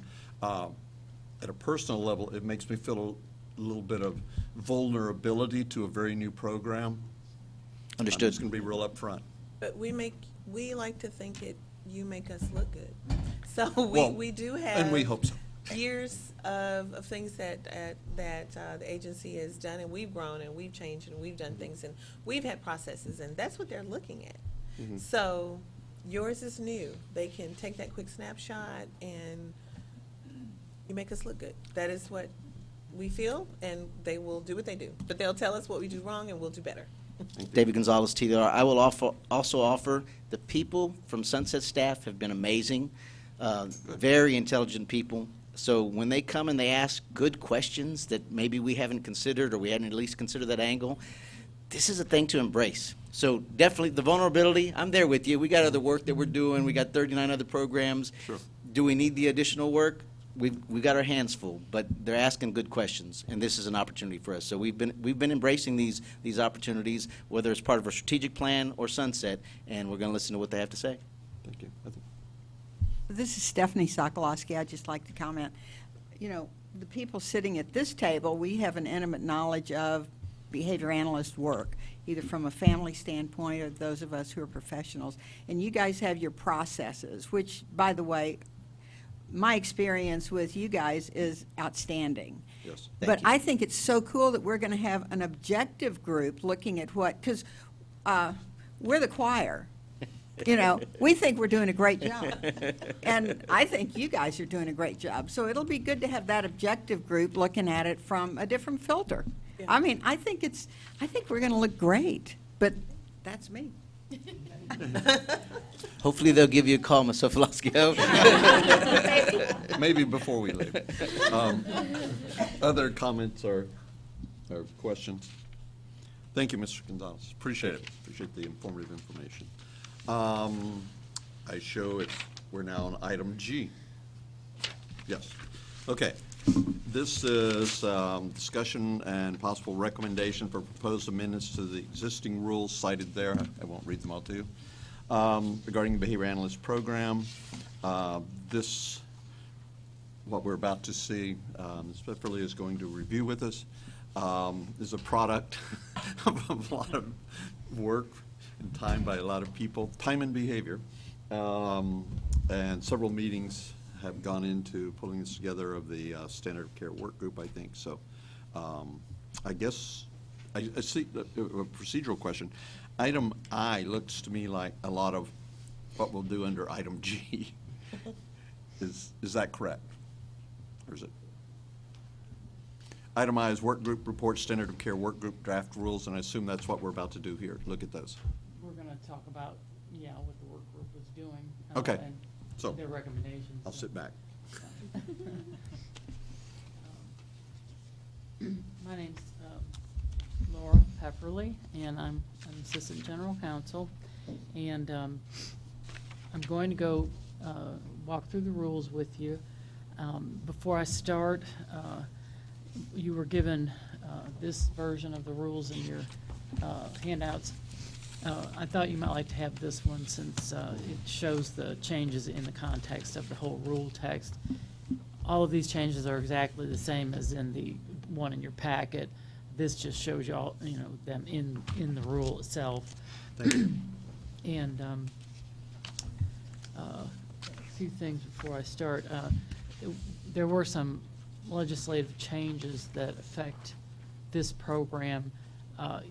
There was one change in your Enabling Act, your statute, removing the confidentiality section because we put a universal confidentiality section into Chapter 51.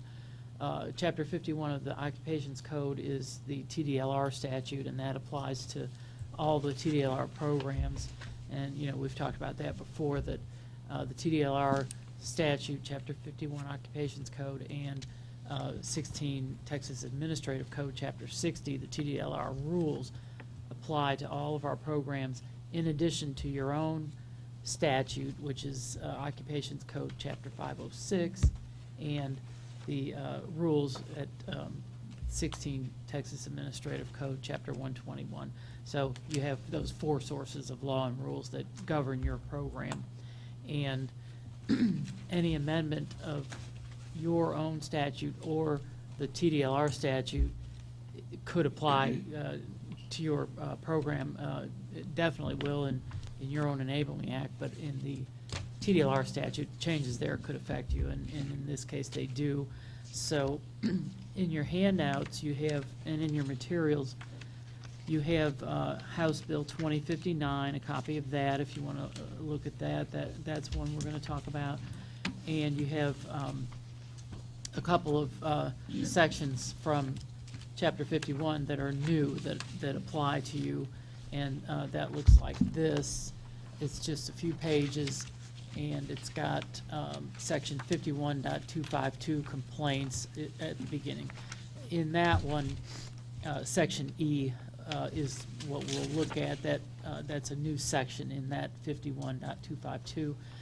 And then after that is 51.254, which is that new confidentiality section that I talked about that applies to all the health professions programs. So that's in Chapter 51, and the confidentiality is no longer in your statute, it's in 51. So that's those two on that handout. And let's see, you have House Bill 2059 in the actual packet of materials. So let me get started on the rules. We'll cover these as we go through. And as we go through, I wanted to note that when you see lined out material in this copy of the rules. A lot of those are not gone, they're just moved and reorganized. So don't be alarmed if you see something all crossed out, it's probably just been moved to another section. And these changes are to the rules as they are right now. We brought the changes to the board before, and we've reworked them quite a bit since then. And so all of those changes those are gone. These changes are all the ones that you want to do, and they are shown as they're amending the current rules, which since they were adopted haven't been amended yet. This would be the first amendment of the rules that we started with for this program. So I'll walk through them from beginning to end if you want to do it that way, or if you want to try a different way, but I think it'll be. Let's just walk through it. Okay. The first thing you'll see is a few new definitions, and these have been discussed and debated at length, and we made some edits to a lot of these things between the first time we brought these to you and now, and there have been quite a few work group meetings, and so I don't know that you'll see anything objectionable in these definitions, because you have looked at these quite a bit and we're okay with those the last time we met. This rule, after this meeting, if you vote to propose it, this will be what is published. So at this point, we can make any kinds of changes you want to make. At adoption, we can't make lots of changes, because going back to that transparency issue, if we make changes at adoption, no one's had notice of that, so we can't make drastic changes. Right now, we can, because no one's got an interest in these right now. And as far as the public, there's no commitment. You can make any changes you want. And then when it's proposed and published, that's the point where further changes can't be too drastic. So if there's anything you want to modify in here, or if there's any corrections or something you want to add, that's fine to do now. If you want to discuss any of the definitions, that's fine. Otherwise, I won't go into those, because I think those were okay. The next things you'll see is under the behavior analyst and the assistant behavior analyst. We added a little section about what kinds of abbreviations of the titles are okay, because we were getting inquiries about that, and you've looked at that before, and you were okay with those. So those have not changed from what you've seen before either. So we don't really see any reason to do anything with those. That's will stay. Now the next change is in the renewal requirements, and this comes from the bill that's in your materials, HB 2059. And what that bill did is it added, for doctors and nurses, it added human trafficking training as a new CLE requirement. But the way the bill was written, it added this human trafficking requirement, prevention training, to the health professions in Occupations Code Chapter 116. So it applies to the behavior analysts, because they are one of the programs that is considered a health profession. And so this requirement applies to behavior analysts. And so because you have to have the training, we went ahead and added this into the rules that it has to be done. We don't have a lot of details on the specifics yet, because we're not in control basically of the training. This is an HHSC training. They have to approve or create training, and there's a requirement that at least one free option be available. We don't know if it's going to be a 1 hour online course, half an hour online, a written course. We expect it'll be online, but that has not been developed yet, so we don't have a lot of specifics. But it does require that that our licensees have that for renewals on or after September 1st of 2020. So there's some time for the course to be set up and for people to complete that, but we went ahead and added it in the rules to give a heads up.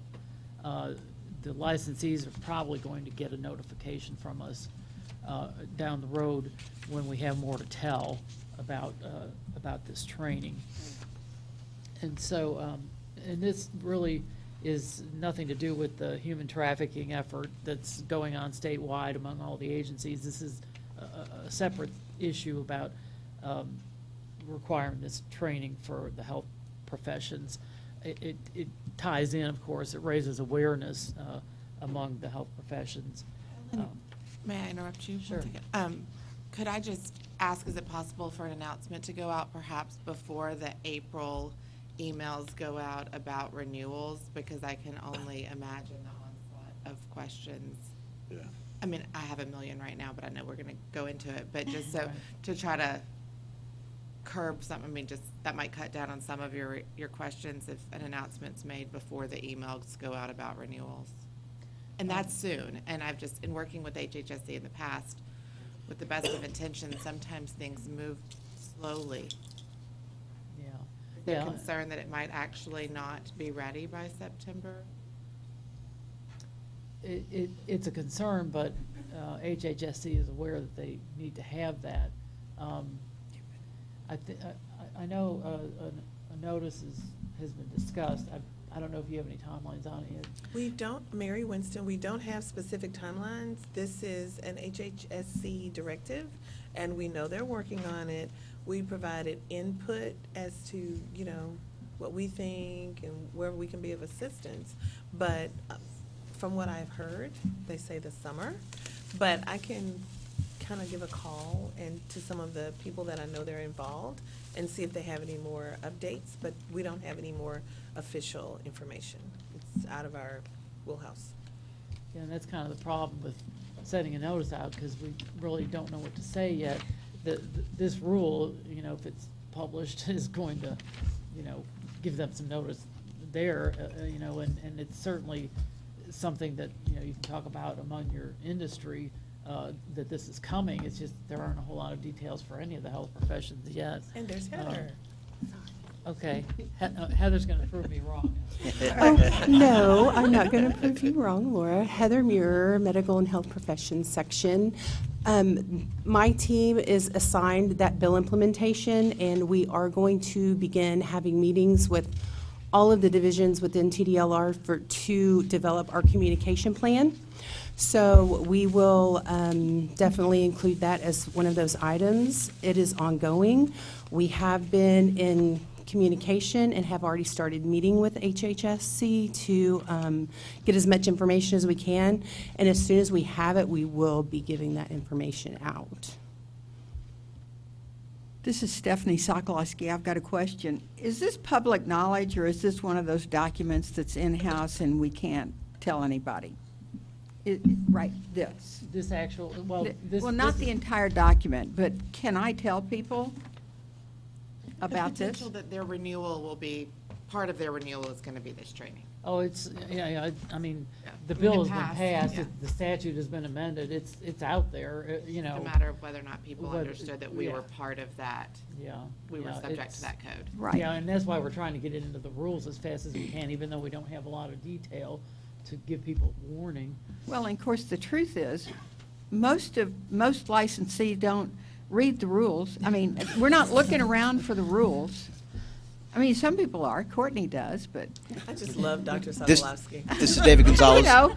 You're right, they don't read the rules. Sometimes they don't read the laws either. This is actually a statutory change. So we're keeping our fingers crossed that with our outreach efforts, this rule publication will be raising the awareness. But yet, it's public knowledge, so if you want to share information, we don't. I can start telling people. Yes. Okay. But Mary Also- Winston, that's What why. is tomorrow? If you guys are Oh, going yeah. to be at the TechSaba conference, I would strongly encourage you to have messaging prepared Yes. at that conference.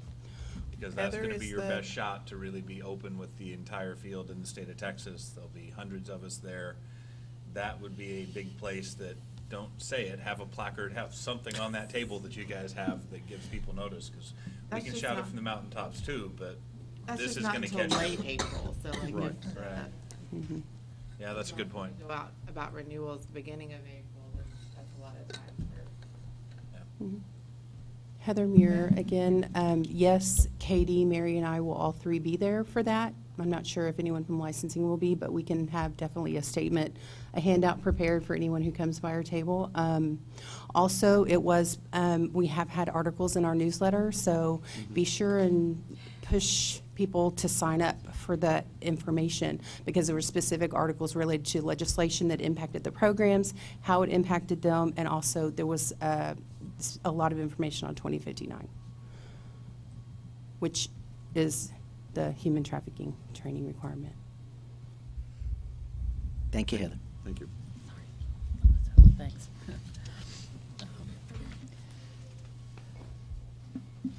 So, and this part of the rule here says demonstrate completion in a manner prescribed by the department of the training.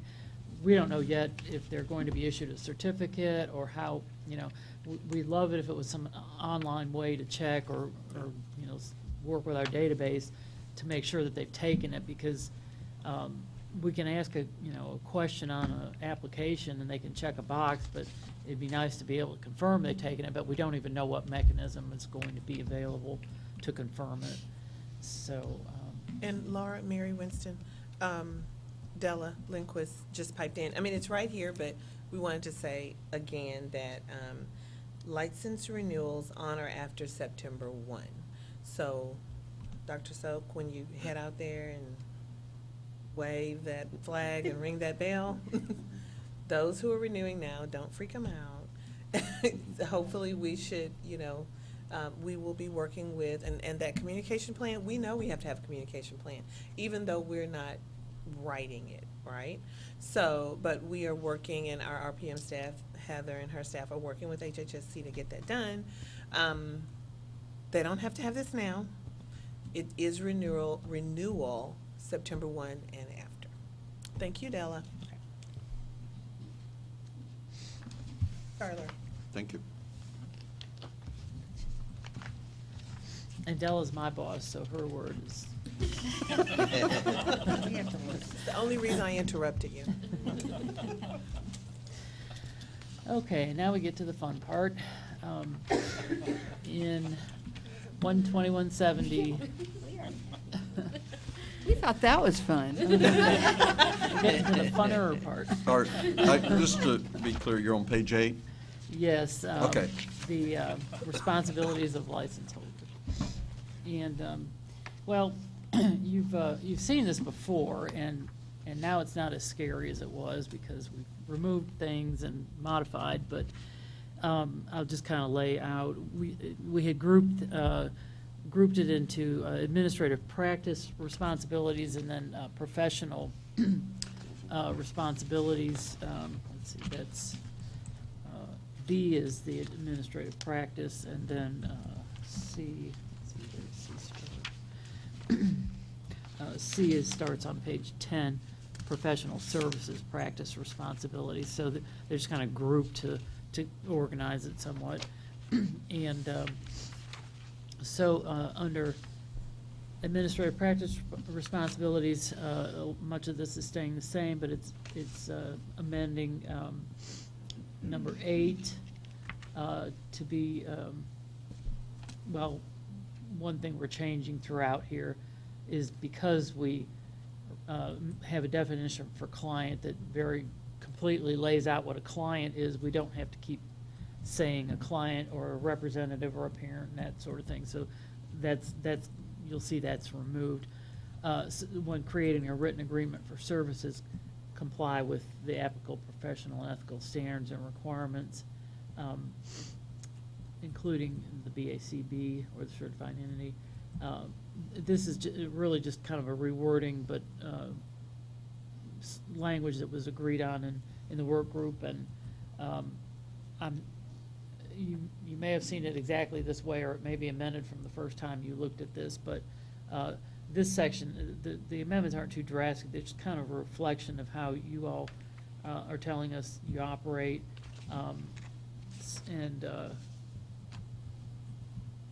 we moved some of this, like I had mentioned before, we moved some of this into the professional practice responsibilities part too, so that's why some of that is missing.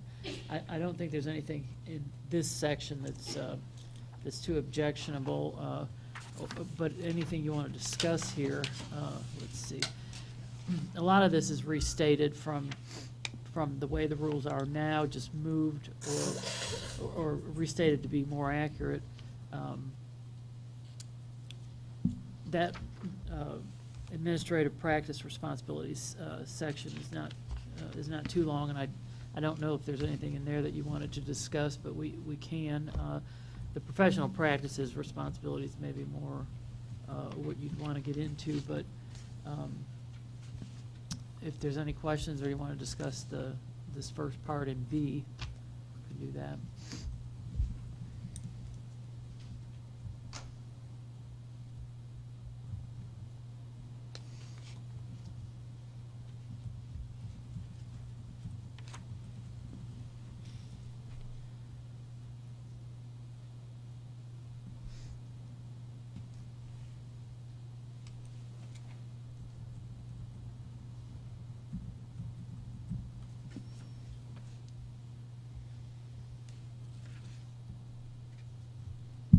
So we're looking specifically at the moment regarding B, administrative practice responsibilities. Yeah, and if you see something there, and we can always come back to it, you know.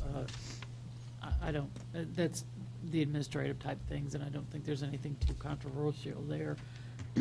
Wes Dotson, I just want to say thanks. This really reflects a lot of careful work on your part as well, and it looks great. Oh. Even as we nitpick things, thank you. This is really, Thanks. really Well, well done. you know, we worked hard on getting this the way we wanted it. So. And again, a lot of this is Gordon Moore. A lot of this is some of this is information that's just been relocated to under the administrative practice. It's not Right. necessarily new information. Okay. So the next section C is the professional service practices responsibilities. This again, it's not so controversial, but if there's something in there that you want to discuss, I won't read it all to you, but it's kind of laying out how you've indicated behavior analysis is conducted, and part of the issue with the changes we had come up with before were that they didn't always reflect the many spheres that a behavior analyst operates in, education and private, and you know, so they're trying. This is trying to be more universal and not get too specific about one way it's done here and not there. So I think it's a good reflection of the general responsibilities without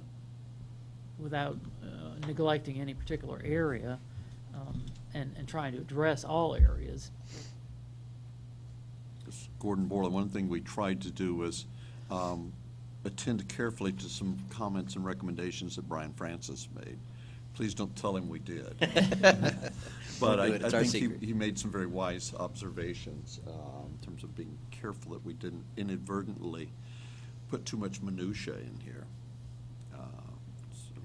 So the work group really did try to attend to that very carefully and clarify the treatment plan, because that was a point of discussion, I think, previously, is that if you're doing organizational behavior management, the treatment plan doesn't particularly make sense because you're not dealing with an individual, and that is a distinction made there in 1B. And I think that was an important clarification that we needed from last time. Yeah, and of course, when these go out for public comment, There'll be. you get comments, Right. and if there's something there that, practitioners really have a problem with, that, that's an issue that could be addressed, either at adoption or in another rulemaking. Sometimes if there's something that's really, that really shouldn't be adopted, it can just be removed and worked on again instead of just, abandoning the whole thing. But I think this will appeal to most licensees as, fair and reasonable and in compliance and consistent with BACB. this is Wes Dotson, I agree. I think that's the streamlining that I appreciate in this. I think Yes. number 4 especially kind of takes a lot of that minutia out. Yes. The clarity in 1 about if we're not providing treatment, we don't have to do the treatment plan. I really like the multiple relationship breakdown now. I think Yes. we've been careful in that language, so I think this is the first time I've read this section and didn't mark 3 or 4 things up. So I feel like we're getting there. Well, you have the test of the public comment period, and then as they go into practice, if issues arise, it's a living document. The rules can always be amended, so.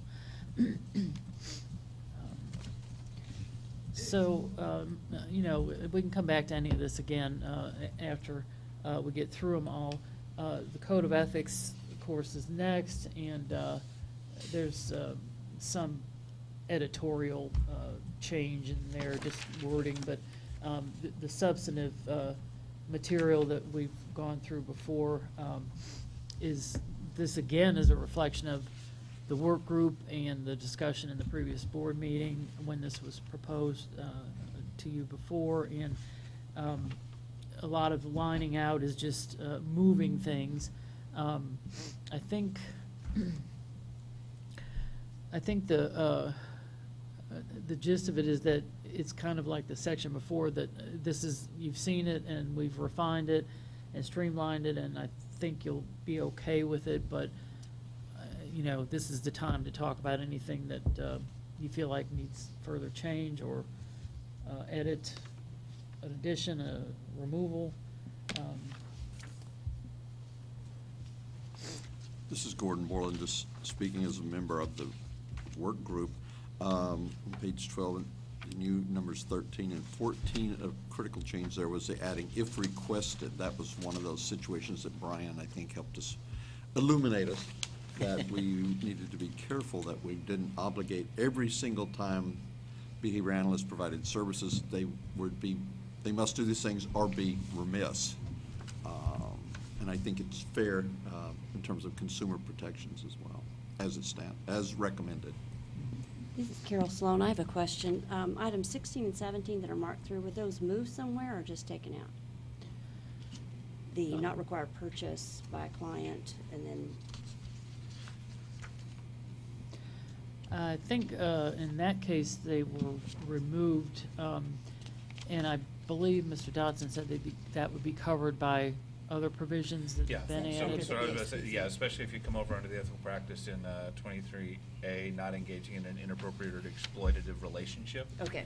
Right, That's asking them to covered buy there. my products or asking them to spend extra money would be considered an exploitative relationship. I'm taking advantage of that therapeutic relationship to get more money, to require more.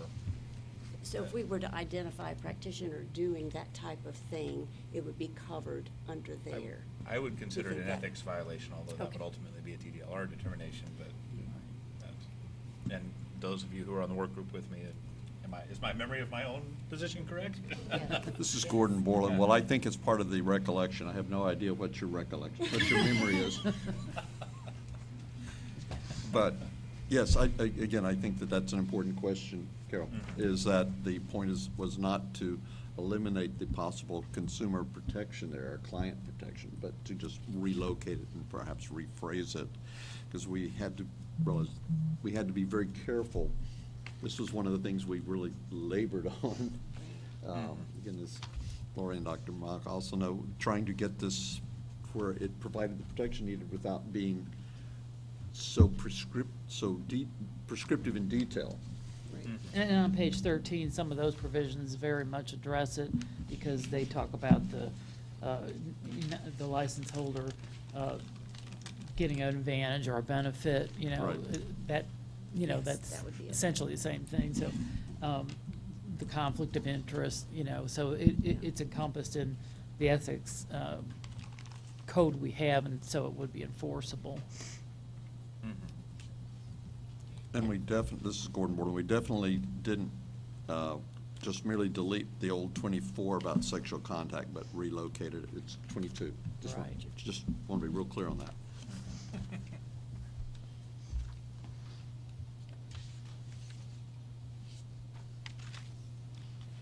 We did address the fact that in some communities, there are going to be a limited number of people there, and there might be more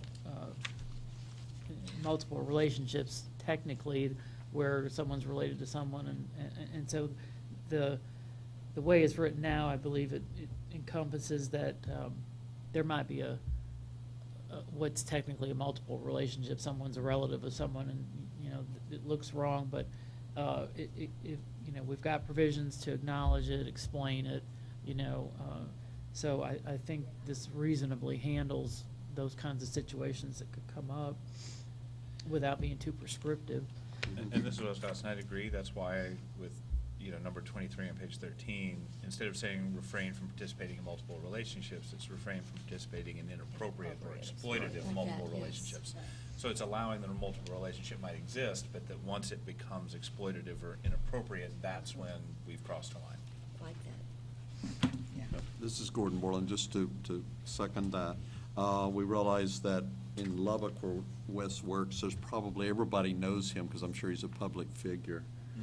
And that it would be almost impossible for there not to be, and strictly speaking, a multiple relationship there. Yeah, the specific situation I brought up is that I have 3 staff members in my building who are employees of mine who have children with autism. So if I'm not, if I can't have multiple relationships, either they have to quit or I'm not allowed to treat their children in my center. Right. And that's not an acceptable answer in rural West Texas. Yeah, this is actually a very substantive issue.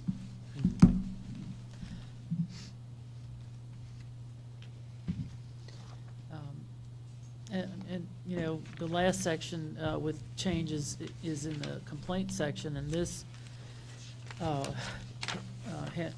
part of the changes here have to do with what I was talking about. The confidentiality section is now in 51 and 254, so that's changed to not to refer to the Enabling Act, but to that. And there's another provision in the law that in 51 that changed, which is in the handout that has the 2019 amendments. And there were two bills passed with basically the same provisions. HB 2452 is listed first there. It's the new E down at the bottom of the page. You'll see HB 2452 added this section E. And then on the next page, you'll see that HB 2847 also added a section E.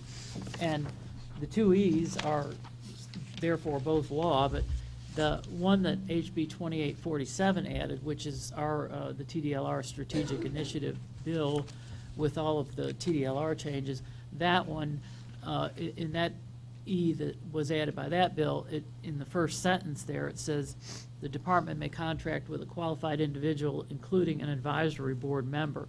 The other version of E doesn't actually specifically list an advisory board member like that.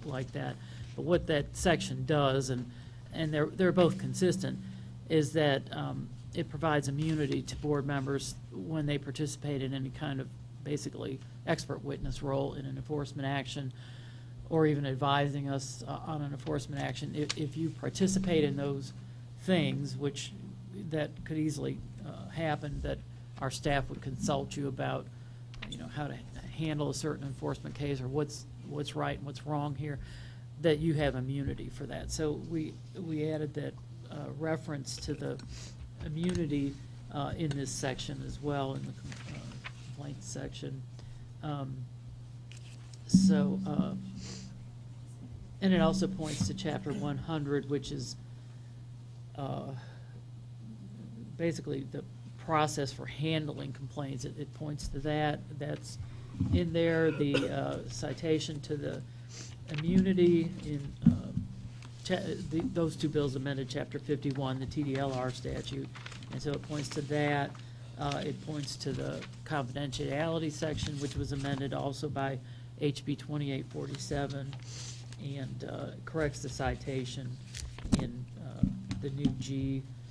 So this is sort of housekeeping kind of things, but informative, not really rules you have to comply with, but rules that inform you about these other issues here. So the immunity really is not going to be an issue usually with all the licensees out there. It would come from your role as a board member, and, you know, working with the agency in an enforcement case. I did want to mention we're going to get into the subject on the agenda of the continuing education as far as the human trafficking training, and that's going to be a question given to all the health professions boards is, are we going to count the human trafficking training that's now required as continuing education? Because for one thing, in the bill that created that training requirement for nurses and doctors, they can count that as continuing education and can apply it as continuing education. In behavior analysis, as you know, CE is basically what BACB says the CE is going to be, and so we would have that issue. If you wanted to have it count as CE, then it certainly would. It would have to be something that BACB would be agreeable to, or we would have to impose it as a requirement as CE in Texas. Right now, it's a statutory requirement that anyone in a health profession has to take it, but it doesn't say it has to be counted as CE, and it doesn't say it can't be counted as CE. So right now, it's a renewal requirement, like passing a criminal background check or, you know, filling out your application, but it's not counted as CE as it stands right now. Right. This is Wes Dodson. I think the CE question is definitely going to be one that what our field requires of CEU providers is fairly extensive. You have to apply and register and maintain things. I doubt HHSC is going to be willing to do that on an individual trainer level to provide CE credits. Mm-hmm. So this is probably not going to be something we're going to be able to include in our CE kind of package, if you will, unless we want to introduce an enormous amount of complexity where you guys manage a certain amount of CEs that don't count toward the BACB credential process, but it might be an exception here.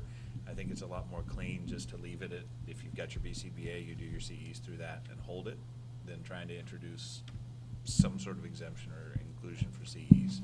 Just being one of those, they're called ACE providers. I really doubt a state agency is going to be willing to do that or able to do that.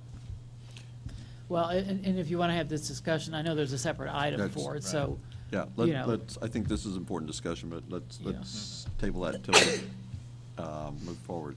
Because those are all very cogent considerations. Okay. So we're on G, looking at the proposed rule change. I didn't. So this is Wes Dodson again. I would be doing disservice to my history as an English teacher. I have exactly one grammar question, just on principle and form. On page 2, on 14 and 15, where we talk about service agreement and treatment plans, I know we had talked about on the team about you can call a service agreement or a treatment plan other things, and you've given in a list of including treatment agreement, memorandum of understanding, individualized education plan. Is there any value in adding a qualifier there that it could be other terms as well? So something like the service agreement may be identified by other terms, potentially including, just to make clear that this is not an inclusive list. There could be other things that we call these things that are not on this list. And if we're trying to make clear that it's the content, not the name, is there value in that as a qualifier? So literally just adding the word potentially in front of including on 14 and 15 there. I would say it really isn't necessary because this is always interpreted as not exclusive. Okay. When you say including, that's, Okay. you know, That it was- includes those, but there could be others. So it's always interpreted that way in law. So Okay. I don't really feel like we, you know, unless, you know, you feel like that's going to be misinterpreted or something, but yeah. You're the it's, people who will be enforcing or interpreting it, so yeah, that's why I'm asking. Yeah, I think actually you might throw them a curve, you know, trying to be more understandable because that standard wording is just, it's all over, and it Okay. always means this is not an exclusive list. if it was, it would say only, or, something to that effect, that it could only be those things. I have satisfied my personal quota of grammar edits for the day. Okay, well, I did have one I wanted to ask you all about, which was in the definition of client. Could you tell us which page you're on? Oh, page one. The definition of client says A and B, and we were wondering if it should say A or B. And This is Gordon Borland, yes. you think it should be or? I think it should be or, because those Okay. two may not be overlap. They should be done They really should be separately. addressed Okay. separately. So that would be it the- allows either Okay. or both. Okay. Thank you.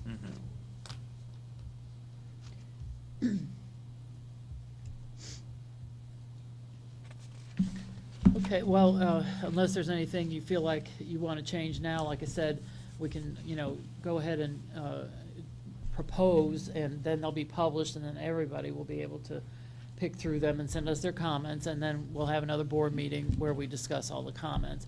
When we come to that board meeting, I usually will have prepared a draft response like we did before when we adopted the rules, and it'll be sort of my take on what your response is, but you certainly won't have to go with that. But the comment period will be a good test of what the licensees think about these, and they may point out things that you do want to change.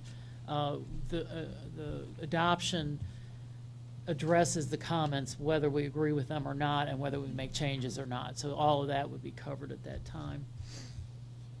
So I'm kind of saying don't worry about it if there's something you're kind of like, oh, that could be said better or something. We may get a comment on it, and, or we may get things to add, suggestions of things to add or remove. So that's the nature of it. So unless you have any other changes, changing that and to or would be the only thing, and then your motion would be to vote to propose. So I would like to move to propose these rules to move forward in the public posting process with the changes noted on the definition of client. Thank you, Dr. Dotson. Do we have a second? I'll second. Second? I was going to say, I would also like to thank the work group for their Yes, oh my gosh. diligent work on this. Yes. The work group says you're welcome. I believe Dr. Mock, I didn't hear, it was in stereo, so I was sitting close to Dr. Mock, so her Take it. second arrived first, That's fine. but I'll get you next time. Okay. Discussion? Okay, call the question. All in favor of recommending adoption of these rules, regulations, pardon me, as amended on page 1, please indicate by saying aye. Aye. All opposed by saying no. Hearing no disagreement, the motion carries. Recommended for moving forward with the next steps in the process. And I'll second to thank you. Like I said, this has been an amazing process. I know it's been a lot of hard work, but this is really meaningful, and it's been a pleasure to be a part of it. Yeah. Thank you, yeah. And you all have been a really great work group, too, because you're really passionate about it, and it shows, and I think you've got a great rule. Yeah. So thank you. Let's see, what else do we need to cover under item G, Ms. Petno? Well, we have the issue of, I don't have the agenda. G is the human trafficking training. Oh, that Done would with be G. H. We can move on to H. Yeah, I just want to make sure that we haven't left out anything on G that we needed to be sure to cover. And G is the trafficking training? No, H is the traffic. Oh, okay, so what is G? G says just discussion and reviewed. the rule. Oh, just the rule. Oh, yeah, no, we're fine on that. Just want to be careful Okay. before we move forward. Okay, thank you. Item H, discussion of House Bill 2509 from the 86th Legislature regarding the issue of human trafficking training. Yeah, and we've already discussed, thanks. We've discussed the, what HB 2059 is about, it's Right. requiring the human trafficking training. And so you have the bill in your materials. It's, you know, it's, you don't really need to study that to understand it. It's just they're requiring the training. And the issue for the board is deciding whether to count it as CE. And, you know, if you feel like you want to address that down the line or just never and just leave it as it is, like you were talking about, that's fine. Right now, like I said, it's a renewal requirement. It's going to be for both BAs and assistant BAs. And it's, as far as we know, it's going to be every year that they have to take it, that they can't like take it and then you're good for 5 years or something. But HHSC is controlling on this, so we're kind of going to have to take what they give us. But we're working with them and trying to help it along the way we'd like it to be. But ultimately, they're in control of that. But as far as it stands now, it looks like it'll be an annual, a renewal requirement, and so. Ellen Rhodes, you said when you were explaining that HHSC is responsible for approving and creating the training.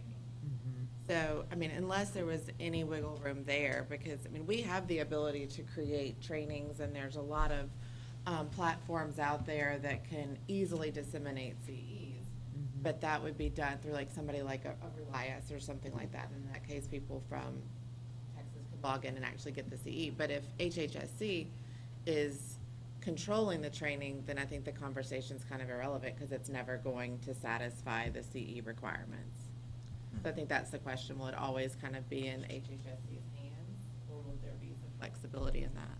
Or do we just not We know? don't know. Well, Okay. they may create their own training, but they also can approve training That's what, yeah. Right. But not every health profession is going to count it as CE. Some are, it's just going to be a renewal requirement like it is here right now. So it may not meet the same standard. And so when they're approving, they may be approving it as CE or not, depending on, you know, how that program is treating it. Because we have like 10 health professions here, and some may let it be counted as CE and some may not. But is the course approved as CE or not? That, you know, these are all issues that have to be worked out. And so, I mean, the simplest thing to do right now is to leave it as it is. It's an independent requirement. You have to meet it, however that falls out. And then if you want to reexamine it down the line, do that. But you may want to just let it get started first. And this is Wes Dotson. The other thing that caught me when you said this would be something they have to renew every year, we can't count the same CEU multiple times in a recertification cycle. So if I did that 3 years in a row, I didn't get 3 hours of CEs. I'd only get the first time I did it. I wouldn't be able to count the extra times for the exact same training. Yeah, and so unless they're going to update the training every time, you know, every year or two, that's gonna, then, you know. Yeah. This is Gordon Borland. I didn't read in the act that it would be annual training. What I see it as saying is specified on renewal, which if we only renew every however often we renew, then we would do that. Right. And again, as I read the act, HHSC may develop training. It looks like they have, but it doesn't specify that all the training has to be developed by them, but it must be approved by them. Right. And that's an issue. And there must be at least one that's free. Right. Somehow. So there is the big issue, I think, about would it count as, could such training count as behavior analyst training? Dr. Borland? Yes. Mary Winston, TDLR. What we've kind of been doing for every board, for every advisory board or committee, we've put this on here and we want your input about, for instance, Doctor, you talked about how CE specifically handled and the accrediting board and so forth. Several of our professions have different requirements and different accreditations and so forth. So we've had some discussion in the open meeting, and then we will allow the chair to assign to a work group to kind of discuss and work through all of the issues that they see popping up and bring that back to the full group. So kind of get a cohesive idea of where the board stands. I mean, it's up to you. We can discuss it, but My predilection at the moment is to discuss it a little bit here in meeting, and then have a work group. that's perfect. And then have them report back. That's Because perfect. I understand, having been a ACE provider myself, so let's see, for Texaba in the past. Yeah, this is not a trivial issue, and how this issue of human trafficking prevention would fit what the BACB, the certifying entity, requires as their content to be specifically behavior analytic is not clear.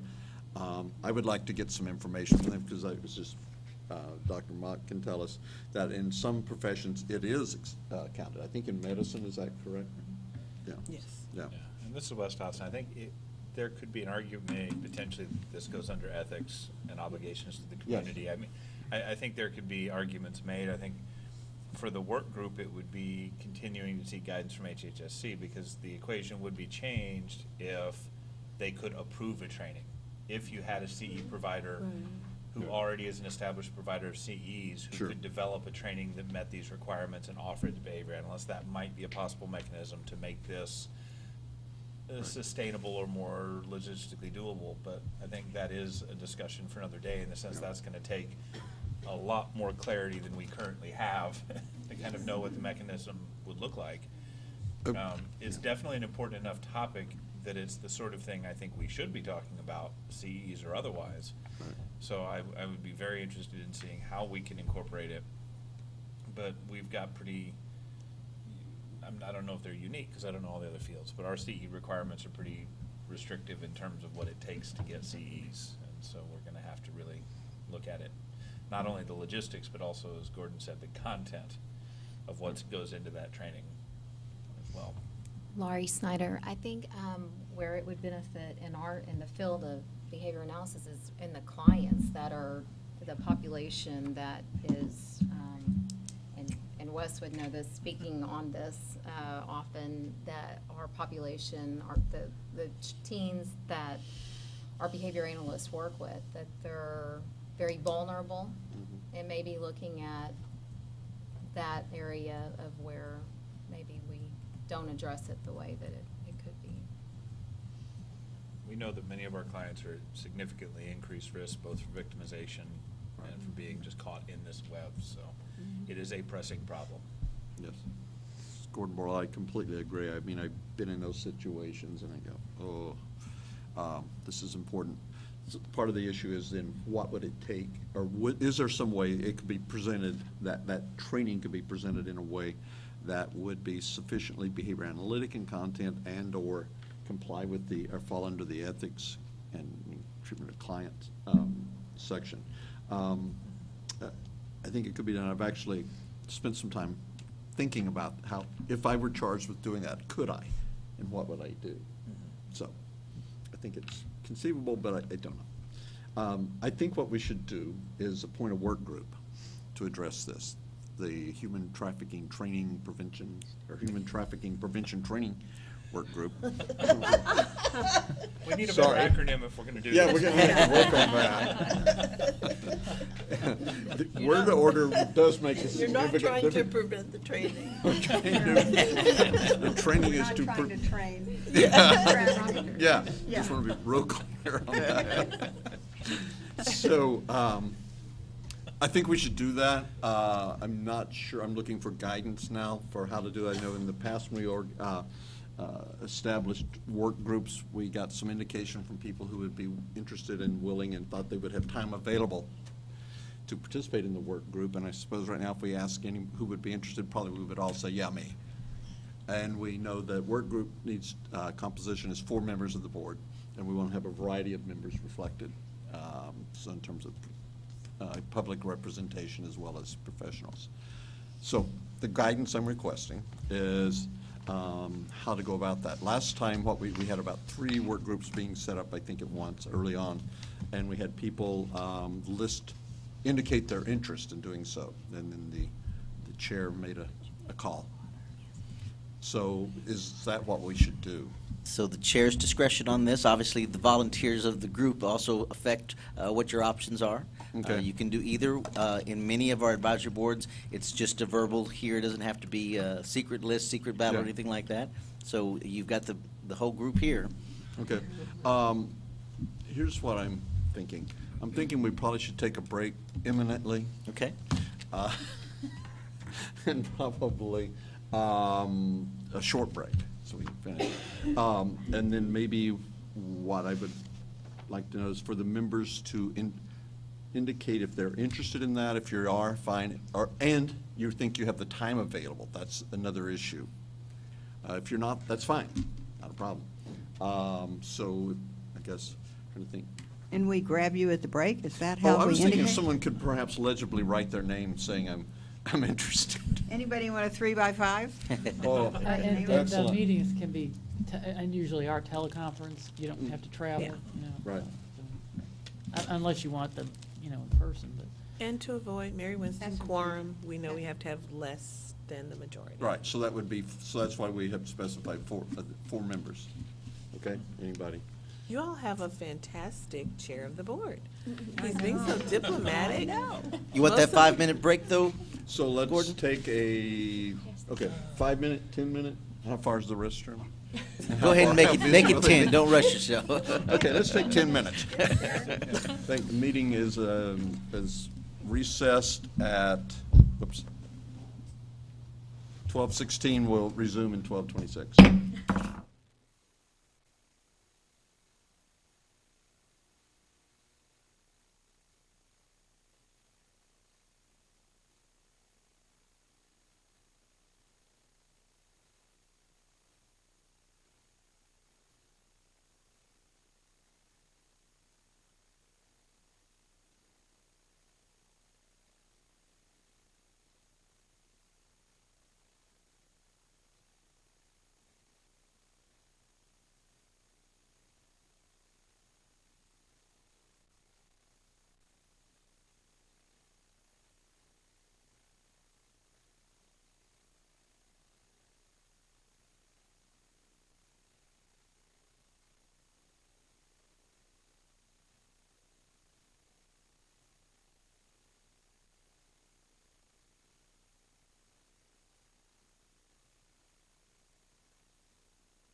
It's now 12:29.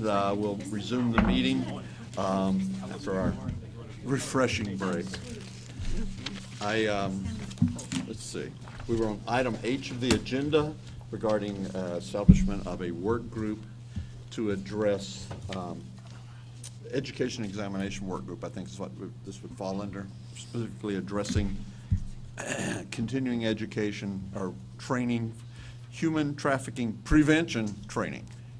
I have received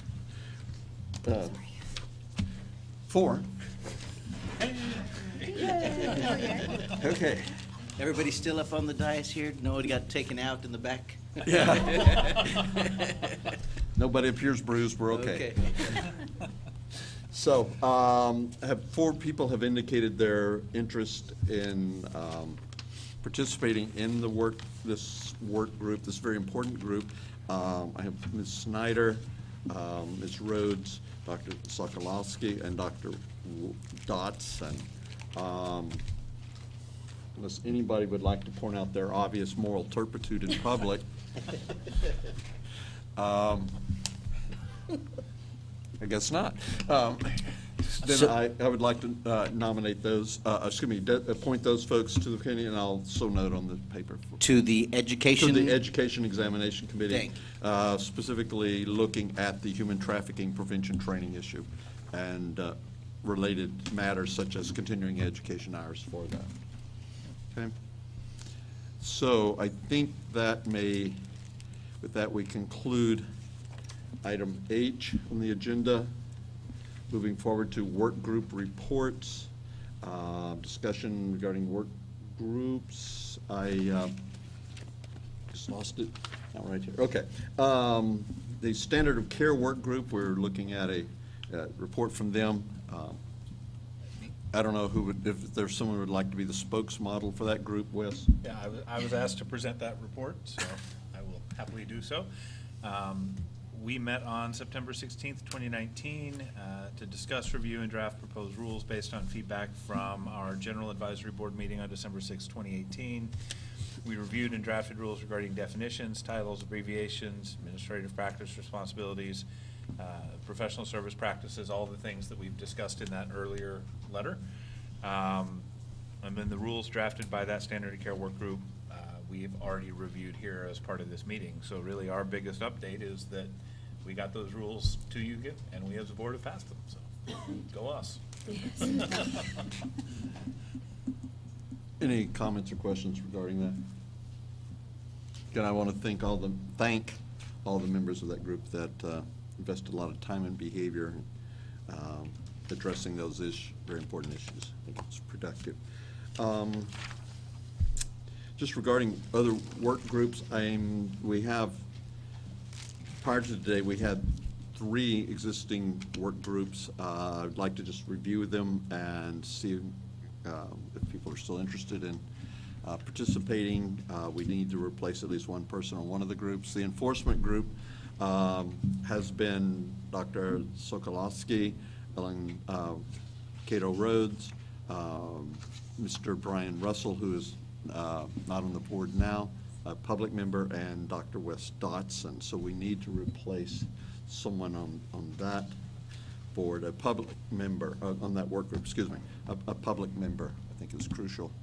I see Ms. Nichols is indicating interest in doing so. Yeah, this is Amanda Nichols. Okay. Okay. The chair accepts your volunteering to do so, and appreciate that. Okay.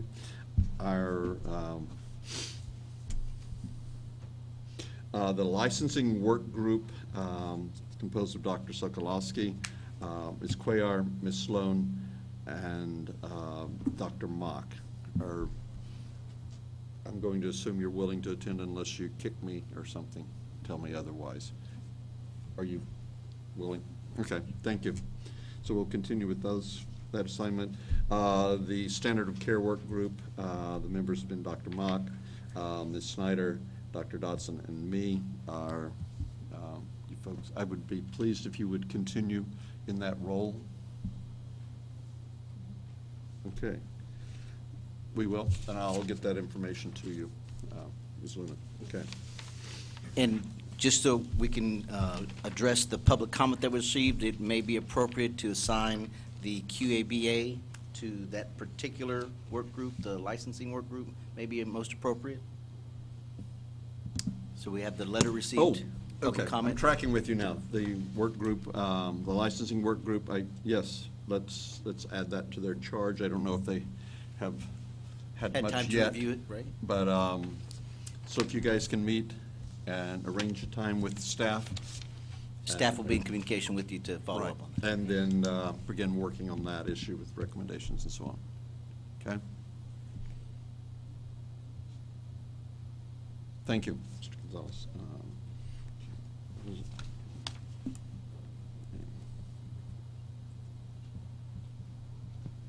Okay.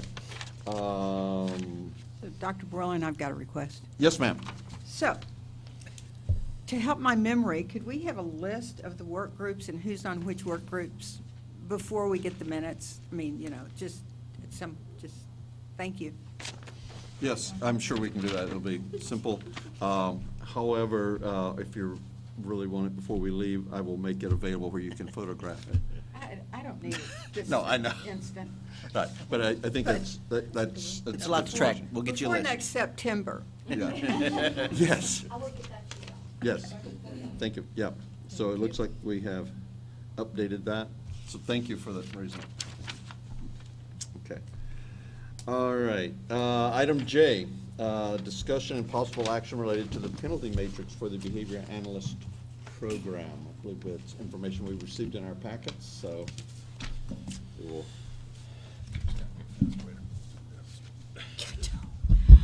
Good afternoon again, Chairman Borland and board members. My name is Karen Cox again. I am a senior prosecutor with the enforcement section and enforcement division, excuse me, prosecution section. And here we have before you the behavior analyst penalty matrix. Before we vote on this, I'd like to. I'm sorry. As a preliminary, I'd like to give you a little preliminary explanation of what the penalty matrix does and does not do. We have these in all of our programs that we regulate. What it's used for is to put the profession and the public on notice of the consequences of violations of the rules. Now, we take all rules violations seriously, but some violations that involve public health and safety or consumer harm will result in higher penalties. And this informs the public and the profession of which ones those are. When the prosecutors prepare a notice of alleged violation in a contested case, they are expected to follow the penalty matrix for the penalty that they're seeking. That is, if they cite a violation of a rule, they're expected to use a monetary number and license sanction as designated in the penalty matrix. They can go outside of it, but it requires the permission of the Director of Enforcement. They have to write a memo and get approval to exceed that. What it does not do, and this is, if anything, a little bit more important, it does not create new law. This simply lifts violations from the existing law and rules, sets them into a matrix, into something of a hierarchy, and assigns a penalty for violation of those laws and rules.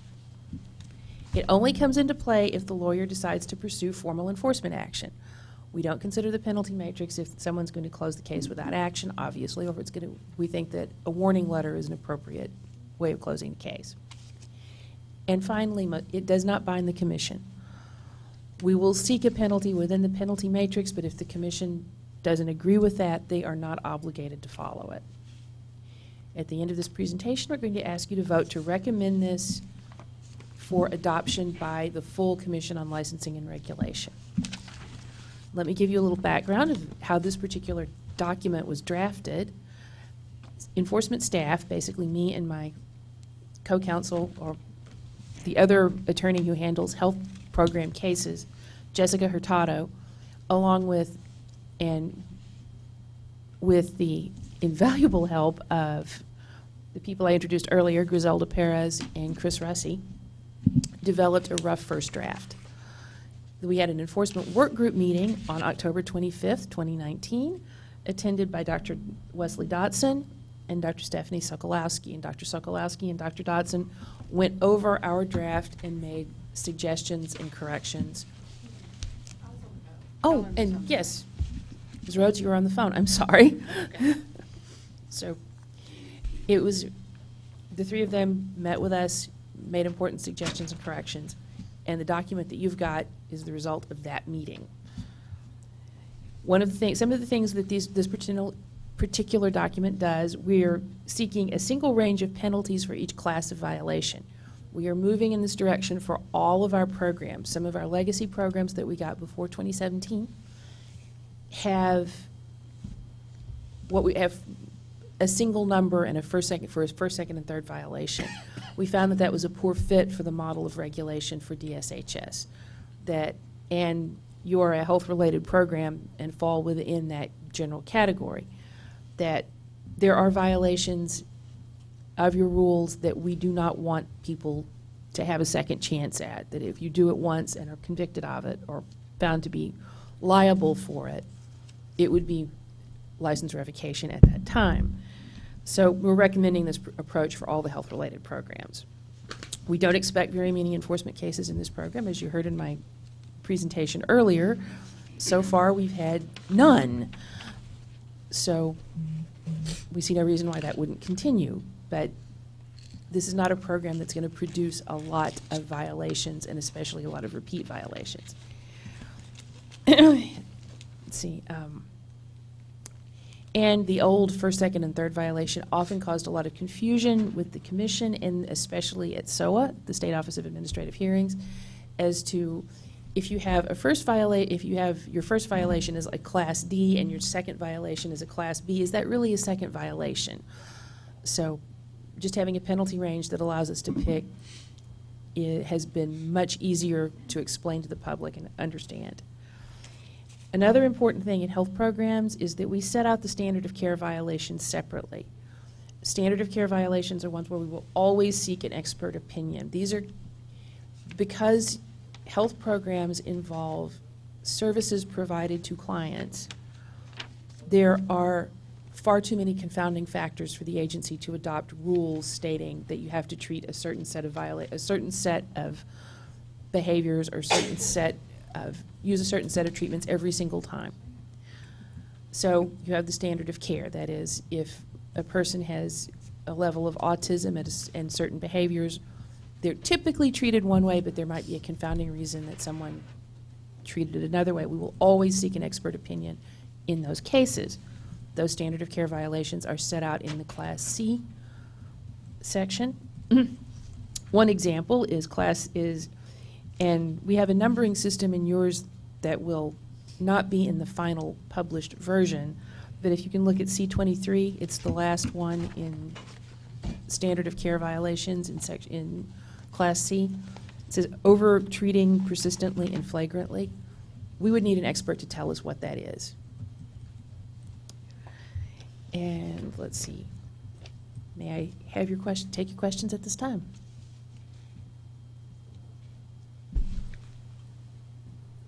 Oh, there is one thing I did want to point out. If the rules that were proposed earlier are adopted, it might change the citations in this. We can come back at a later time after those rules are adopted and correct the citations. Yeah, this is West House, and that was going to be the one thing that, in looking at this, some of our language around records or multiple relationships was tweaked with this most recent version Correct. of the rules. And we can So- go back and change that. Okay, so that would be the one thing that I caught there, that Yeah. for just that some of Yeah. that's going to, alignment's going to change. Yes, you can go ahead and publish this, accept this, and then we can come back and make amendments to it very easily. Okay. I had some questions. Yes, sir? I guess part of this is just because this is kind of new to our field. I mean, I've been in other fields that licensed, but, so is it possible, or might it be the case, that for a given instance of professional failure to perform appropriately could result in any one episode or incident could result in multiple violations. Yes. Okay, so they can be kind of stacked or combined. It would be up to the prosecutor's discretion in that case, but it conceivably can't, could. it, Yeah. yes, Okay. it can. Okay. Then, additionally, I was wondering if there's a complaint investigated, for instance, about records keeping. So, someone says, well, with this patient, I know, I think I'm complaining about the records kept for this patient, and this patient, and this patient. Would that be all combined as a single instance, or three? I'm just curious. It's hard for me to give you an answer because that's a very fact-dependent analysis. If it's a single entry on 3 patients, then the prosecutor could treat it, depending on what it is. I mean, Yeah. without knowing the case, it would be difficult to say. If it's particularly severe, they could treat it as 3. If it's not particularly severe, they could treat each one, they could use it as a single violation. It would depend, though, on the facts of the case. Okay, that's what I was thinking. I mean, I'm already starting to do operant hearing of questions coming up. How this is, things come up, because I can see that. Somebody says, well, I might as well just flagrantly disregard it, and it's all the same as if I did it once. So if I did it once, I might as well just cut loose. And this is Wes Dotson. I'll put something out here to the board that I know we talked about, but Yes. just as a reminder, it's not like if you violate C10 on failed to obtain written consent, you're guaranteed to pay the max fine every time. Exactly. Like, it's a continuum of judgment on each case, and so I think that will come up, and I can absolutely think of some of my colleagues who might look at this penalty matrix and say, well, wait a minute, so if I do C3, I've got to write the state of Texas a check for $5,000? Right. Yeah, I understand. That's why range is stated there. Right, yeah. But even just at that range isn't a guarantee that you're going to pay $2,000 or you're going to pay. And even if we pleaded it at $5,000, it's possible to amend the notice of alleged violation after negotiations. And maybe, I'll give you a hypothetical that comes up in some other programs. A lot of times, record-keeping and billing violations have the same types of evidence, and something can initially be pleaded as a billing violation and actually be amended as a record-keeping violation. Also, we do settle cases, and if we do, we would reduce the penalty to get an agreed order. So if someone gets, like you said, C3, and it looks, the initial recommended fine after hearing is $3,000, the lawyer could negotiate it down to $1,500. Okay. Thanks. I thought it would be useful for the board to hear some Yes. of what we talked about in regards to that. Thanks. And it's probably good to remind you again that the overwhelming majority of our cases do end up getting settled. I have another question I had is some of the items actually look to me to be duplicative, but they're in different categories, B versus C. Let me give you an example. B5 on page 2 looks to me like it's basically the same as C1, having to do with reporting surrender or voluntary termination. B5 says it failed to do it, the person failed to do it within 10 days. C1 says basically just failed to report it. So is the difference that in B5 they reported it, but they were late? Right. B5 would be they reported it a month late. Okay. C1 is we found out about it through some other source. Okay. So I think that maybe pertains to some of the other questions I have, because I was looking at C7 and B7 and C7. It looks like the same thing, is that B7 looks like it's self-report, but after 10 days. And C7 looks like they didn't report it, somebody else did. Somebody else reported it, or they reported a year and a half later or something. Okay, so it's Yeah. not necessarily just self-report. It would depend on the circumstances. Okay. But mostly, B7 would be self-report, C7 would be somebody else tells us about it. Okay. And again, it's hard for me to come up with hypotheticals that apply in every single case, because all of this is highly fact-dependent. Sure. B7 would almost certainly be someone who self-reports just late,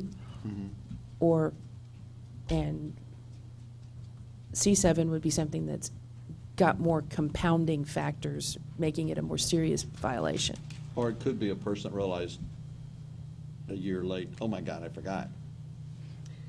Which is both more than 10 days, but it's also, so that, I mean, I see.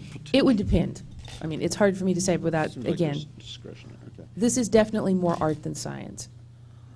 Yeah, and I understand that. And, on the other hand, I don't plan for any of this to apply to me.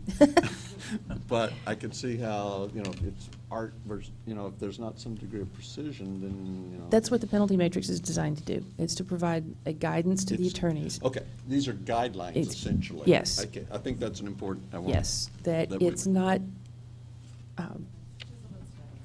yes, exactly. Okay, because I had the same question about B9 and C8. Okay. Okay, that's helpful to my Yeah, they're understanding. expected to follow it, but within each one, there is discretion, so it's a guideline. Okay. I almost thought some, Gordon, that's exactly part of why I think we wanted to get this discussion going, is I think we're so used to having a functional definition and scoring something yes or no, and when you score a yes, it goes in that box and we count it, that this feels really squishy. Yeah. But, I think I can imagine scenarios on almost every one of these where it could look like a B-level violation, but if the guy reported late on purpose trying to game the system to do this, that I'd want an attorney to look at that and go, no, I'm gonna bring the hammer down a little more. Yeah, I understand. This is Gordon Borland. Yes, I understand that. Part of the thing is if I find out that I screwed up, I'd rather have a B violation than a C violation. And I would, if I was 6 months late renewing my license, I would say, it was more than 10 days, cover me under B. And then it looks like it's up for discussion, is it B or is it C? But financially, that's a pretty significant difference, or could be a pretty significant difference hit to my pocket. Yes, exactly. And Gordon, another point that came up is there needs to be a difference between the three main categories. We had them all kind of lined up more closely, and we separated them out and made those fees different. Yeah, that makes sense. I had another question, okay? I looked at the penalty matrices. Yes, sir. For the other professions that are health-related professions under TDLR. Okay, I Yes, sir. couldn't find one for a dyslexia therapist. It was just recommended Just earlier this week. They're moving on like we are. Okay. Yeah. So I Last found week, them- recommended last week. So I found for the other, and this is an observation, I think there's a question may evolve out of this, is that I noticed that by and large, the penalty range suggested for the behavior analyst is higher, tends to be higher than for most of the other professions, whether you look at, across categories, except for category D. That's pretty consistent. There's a few that the upper end, on Class A, there's two that the upper end is higher, but most of them are, the lower end is lower, the upper end is lower for some of them. Same with Class B, same with Class C. So I'm curious, I think this is the question. So I'm curious, what drove the specific penalty range recommendations for these, which in some cases are pretty discrepant from some of the other health-related profession penalty matrices? We followed the recommendations of the advisory board on that. On some of the other of the work group. So this was the work group recommendations. I will say on some of the other, specifically the athletic trainers, which is one of the health programs which has really low penalties. Yes. When we inherited that program, it came with a statutory cap on how much we could seek in penalties, and we couldn't go any higher. So. Yep, I understand, and that's Yeah. part of what I'm looking Yeah. for, is like there must have. Some of these programs come with statutory caps on how high the penalty can be sought. And they must specify lower bottom ends, I don't know. But I Yeah. was wondering, because I assume that there is knowing the members of the work group, that it was probably very, very carefully thought through. I was just wanting to. Yes. As Stephanie said, there's a desire to discriminate, so we wanted clear differences in the amounts. And I- Differentiate? Yeah, so that they're not like. Careful with the D word. Well, but we want people to be able. Thank you, Gordon. We wanted there to be overlap also. So Right. all that Yes, you c- and I see that, Yeah. yes. I can see. Because we revised it all once. I Mhm. believe that we went through the penalty ranges and just modified them slightly from what they were. My thinking is I'd rather have it set high and know they can come down than to set low and know they can't go high. If I'm gonna have the penalty measures a little high knowing they have more discretion, then it's sending a message about how serious we take things, but also knowing that most of the time, when it rarely gets here, it's gonna get pled down, it's gonna drop, it's gonna be less. That's an opinion. That's up for the board to discuss and something to talk about. I think it was, knowing some of the money involved in private practice and behavior analysis, I can think of too many clinics that would take a $500 fine as cost of doing business. It's gonna be, this Gordon Borland is a solo practitioner. It's a different story. So I think, you know, I did not do the comparative analysis that you did. That's relevant information to be considered by the board for sure. But I think the amounts were, in my thinking, I was always going to err a little bit on the side of being higher for the simple reason that I know it can always come down. Thank you. Other thoughts or questions or whatever? This is our time to get educated. Laurie Snyder. Under the section unlicensed activity, is there conversation about individuals that have their BCBA but do not have their licensure? I mean, is that, what are we exactly stating in that section? Is this in C 34, 35, and 36? Yes. Again, depends on the facts of the case. If someone had all of their qualifications but had failed to complete some part of the license process, and they would otherwise be eligible, we're going to assume for a minute that we don't have any criminal history issues. This is someone who, say, was licensed in Maryland, moves to Texas, and is perfectly qualified, then, and again, I am speaking purely hypothetically, the overwhelming likelihood in that case is that we would send them a notice of alleged violation, they would get their license, and we would close it with a warning letter, which is something that can still happen. Unlicensed activity in the higher, we put unlicensed activity in the health-related programs at a higher class because you do work with, the potential for injury is so much greater than an unlicensed nail tech. We So- also have unlicensed activity in areas B and C. Yes. Yes. Yes, it's like unlicensed activity in B, it contemplates exactly the situation where someone is qualified or where somebody's allowed their license to expire. You know, they just forgot to log on and pay the renewal fee. And That's that, helpful. you know, that also gets to those people, this will be interesting for enforcement because you've got the exemptions for school-based practice and things. And I really think this is going to be one of the areas where there will be some challenges that come along to further define this, because you'll have those people. I'm an LSSP and I do an FBA as part of a school plan, but then I've got a private consulting business and I inadvertently drift over into doing the same thing during my private consulting, and now I'm not in a school-based setting. Or I think there's going to be a lot of gray area for a little while in this area. And one other thing that I think might, that would be important information for y'all to know, the Enforcement Division has, we've changed our focus over the years to where we give a higher priority and more harsher penalties for cases where there is consumer harm and danger to the public. If there is very little consumer harm in someone who lets their license lapse for a month, assuming that it's simply a matter of just forgetting to put a stamp on the envelope. Do people even do that with an envelope anymore? Yeah, we do. But that makes me happy. But Those of us who are old enough do. Yes.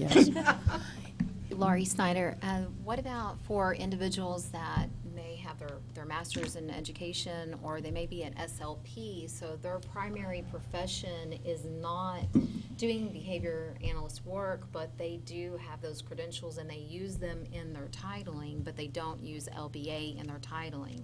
That would be a They're- hypothetical that I would have to look into if it's presented with a specific case. I really couldn't answer that one. Well, There- I think we're gonna, I know that, as an organization that presents a lot of people with multiple Mhm. credentials, that I can already think of the situation now. So are these already adopted, or they're not, right? This is Gordon Borley. One issue I think is germane, though, Lori, is in the decision-making is going to be look at the exemptions. Yes, I we mean, would look at the that's exemptions. a critical issue Yeah. there. Yeah, And that- some of that is yet to be probably completely fleshed out in terms of the interpretation. of some of Exactly. that. Yeah, and that's West House, and that's what I was meaning, Lori, when I said this is gonna be one of the gray areas, those exemption categories in unlicensed practice. I can think of 4 or 5 variants right now. Did you get that? An SLP working in a school setting, probably firmly within the exemption. Mhm. Doing the exact same thing in a home clinic might be outside the exemption, even though they're the same person, same qualifications, Right, same. Yeah. Right. Yeah. So they happen to be a BCBA, but they're not an And if LBA, they're, they're and if not they're a licensed BCB, in and I actually Texas. met one at a training last week. A board-certified behavior analyst didn't bother getting licensure because they're a school district employee, so they don't need the licensure to be a BCBA in the school district. Right.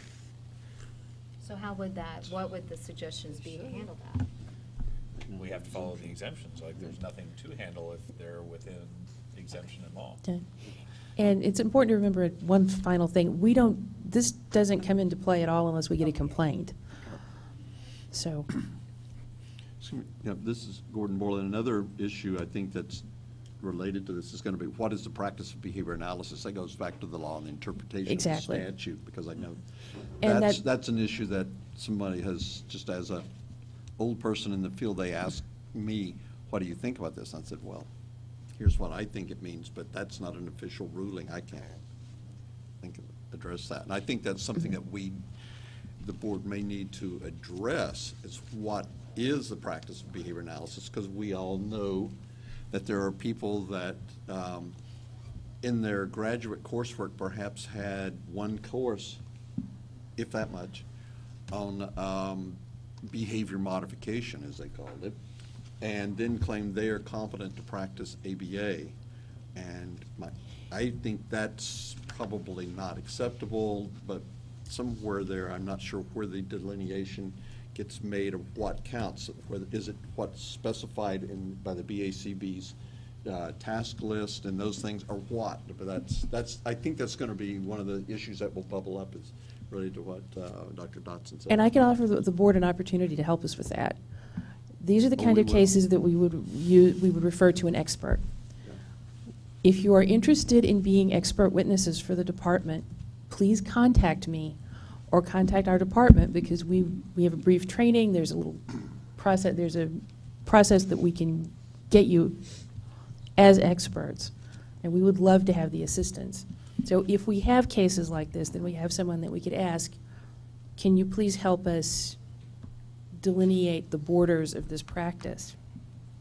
And along this same line, this is Stephanie Sokolowski, another issue that will come up is the definition of a client. If you Yes. are a client or if you are not a client, because that's part of it. Yeah. The gray area, West House, and the gray areas are really gonna come not with the people who are BCBAs who just need to get licensure. It's gonna come from the people who don't acknowledge themselves as behavior analysts, but might be working with our populations with our procedures. It might be, or people who claim, well, I don't need to be a behavior analyst, I learned the same thing over here. Right. There's gonna be gray areas, because a lot of our procedures are used by other fields entirely appropriate and ethically. So it's really a case-by-case thing of like, okay, you work with 4-year-olds doing language instruction, and now you're running a business with teenagers to teach this. Not just scope of practice, but do you know the literature on taking something to an older population with different risks? And I don't think we'll have a universal answer, because we're gonna have to look at what those individual people do. As but- it comes up. Yeah. Because I think it's gonna take a few cases for you guys to really tell us what are you seeing in enforcement that we need to address and make more concrete? What's the data telling us the trends are and where we lack clarity? We get 10 complaints in a row with speech pathologists, then we need better language around the discrimination or distinction between speech pathology and otherwise. I don't think it'll be speech pathologists, by the way, wherever that camera is. That's not. I picked that out of the air. I love speech pathologists. So, But the point being, I think we need to get some data from these complaints before we know how we can clean this gray area up a little more. and Wes, this is Stephanie Sokolowski. The other side of that coin is our work in behavior analyst work in verbal behavior, and kind of the collaboration with speech pathologists. That's one of the reasons I came up with that example, and then I Yeah. realized it might imply that it's the speech pathologist doing this. It's like, no. This is Gordon Woolen. Let me ask, I wanted to ask another question. I know that in some professions, I assume it would be the case here, but I don't see it indicated on the penalty matrix, is that in some professions, in certain situations, a person is instructed to receive additional education or supervision. Now, I don't see that reflected here. I presume that would be a constructive option often. And If someone would it agrees to be settle a allowed? case, yes, if someone agrees to settle a case, we can, and we often do suggest that they take additional Okay. continuing education. Because I know the BACB does that, in Yes. fact. Yeah, thank you. That was So, a critical issue. We don't have the ability to order it if it goes to SOA and the commission Hmm. for a final order or a default order, but we can certainly, if they agree to it, that can be a condition of in an agreed order, and we do that often. Okay, thank you. Other questions or observations? It's been very helpful, educative. I think before us we have a recommendation here that we need to consider our action. The chair would entertain a motion. I move. To accept this document? Mm-hmm. Okay, Okay. I move, so move, Stephanie Dr. Sokolowski. Sokolowski, I'll I second. hear West is moving down on the other end. Seconded. Discussion? Any further discussion? Just one last time. Okay, call the question. All in favor of adopting this proposed penalty recommendation for penalty matrix for recommendation to move forward, please indicate by saying aye. Aye. All opposed by saying no. Hearing no nos, motion carries. Thank you very much. Thank you. Gordon, we're just trying to make sure every motion and second comes from the opposite end of the table. So you I have- so appreciate this bilateral collegial effort. Okay, moving right ahead. Man, we're making headway. Okay, that was item J. Item K, discussion and possible action to assign topics for consideration to work groups. We've kind of done some of that already. I don't know, does anyone in the committee wish to suggest something else? There was- This is Yes, quick. I pl- did have a question. You mentioned the expert, just because you brought up the work group. Mm-hmm. For the experts, should we have a work group for that? Or like, how do you, yeah, go ahead. No, I mean, I did it. It was a couple hours on the phone. It was very informative, and then they will reach out for you. if Okay. there's a case that they want, and make sure that you don't have any conflicts with it, that sort of thing. Okay. We have a training program for it. This is Karen Cox again. Okay. We have a little system that we use to train our experts. So if you're interested, please contact us, But because we would that's- love to have For you. confidentiality reasons, we're not allowed to, we wouldn't be allowed to talk about cases in a smaller group or a work group or anything. Okay. Anything, so. So anyone wishing to be considered for being functioning as an expert witness for the department should contact? They can contact me, the Director of Enforcement, Ron Foster, Chris Ressi, Griselda. So- We'll get you the contact Or information. Mary. We'll get you one point of contact. Yes, we'll get you Yeah, one. that's This what is I was what's hoping. important. A while back, we actually got an email as board members from TDLR that had a whole instructions for doing it. So maybe get that email resent or something. I don't remember, but that doesn't mean anything. I may have even responded, I don't know. Just so much stuff flows through. Okay. Other possible discussion, possible action related to assignment for other topics for the work groups? Thank you for raising that, appreciate it.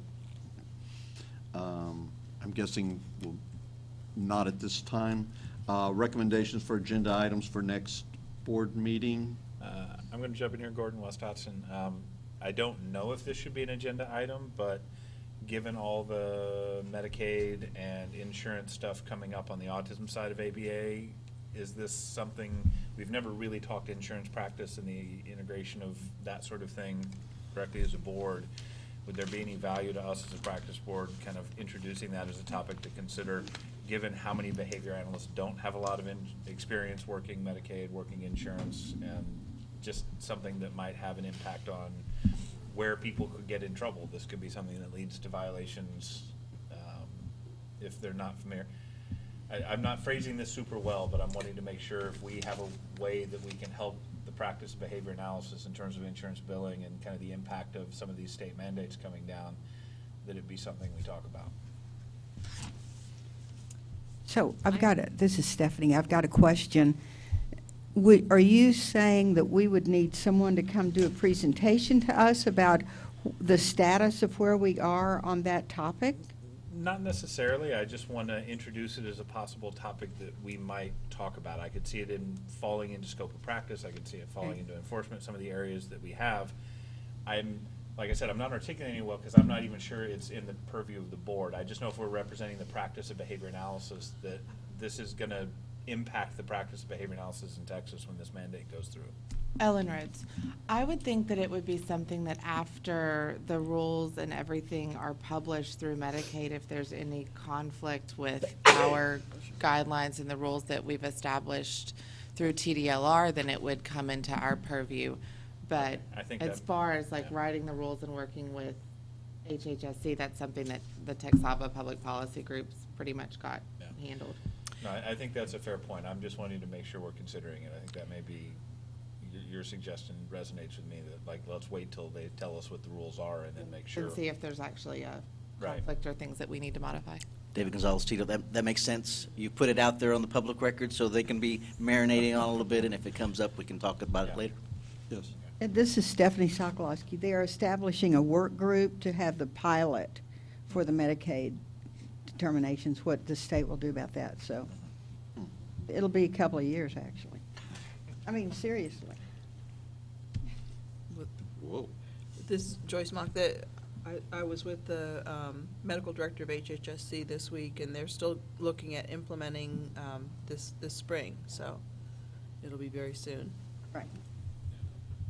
That's one of the reasons I brought it up. Yeah. They're going to push it out faster than our field's going to be ready for it. No question. It's okay. I'm thinking that, I agree with colleagues that I think that's important to have on our radar. I think that we not necessarily take any action regarding it at this point, but it's marinating and potentially may show, depending on how events evolve, might show up on our next agenda anyway. Or at some subsequent, we may end up thinking we need a work group to incorporate that under one of the work groups, perhaps, whether it's standard of care or whatever. But I'd suggest we defer for the moment. Sure. Yeah. Other topics? There was an issue that was raised at the last meeting, which is telehealth ABA. We know it's, people are talking about it. We know that some people say they're doing it. I know that some of our other sibling professions have things specifically addressing those. I think at some point that probably falls under standard of care, I think. That may be a topic that the standard of care work group should, now that I'm kind of lapsing back to an It's earlier okay. item, didn't think of that at the moment, but may need to consider bringing that up. I know the Texava Public Policy Group has a task force report that is slowly working its way through all the review and approval within that organization. That should be, the plan is for that to be made available no later than the upcoming Texava conference. You're the presiding officer. We have an agenda item that you could go back to if you wanted to assign it now, or it could be an agenda item for discussion and assignment next time. Obviously, Katie's got something to share. This is Katie Bryce with RPM, and that topic has already been assigned to the Standard of Care Work Group in a previous meeting. We had just tabled it in the Standard of Care Work Group until we got these rules finalized, and then we were going to go back to it and move forward with it now. So Yeah, I don't was think you need to remembering we discussed reassign but I it. didn't remember for sure how formalized we were, but that's, okay, so we're good to proceed, okay. You're ahead of the game. Thank you. Yeah, okay, so, good, thank you for that reminder and clarification. Thank you, Katie. So I think that the Standard of Care Work Group, we will want to, at some point in the not-too-distant future, begin looking at that. Does it very possibly has some regulatory things that might be germane there?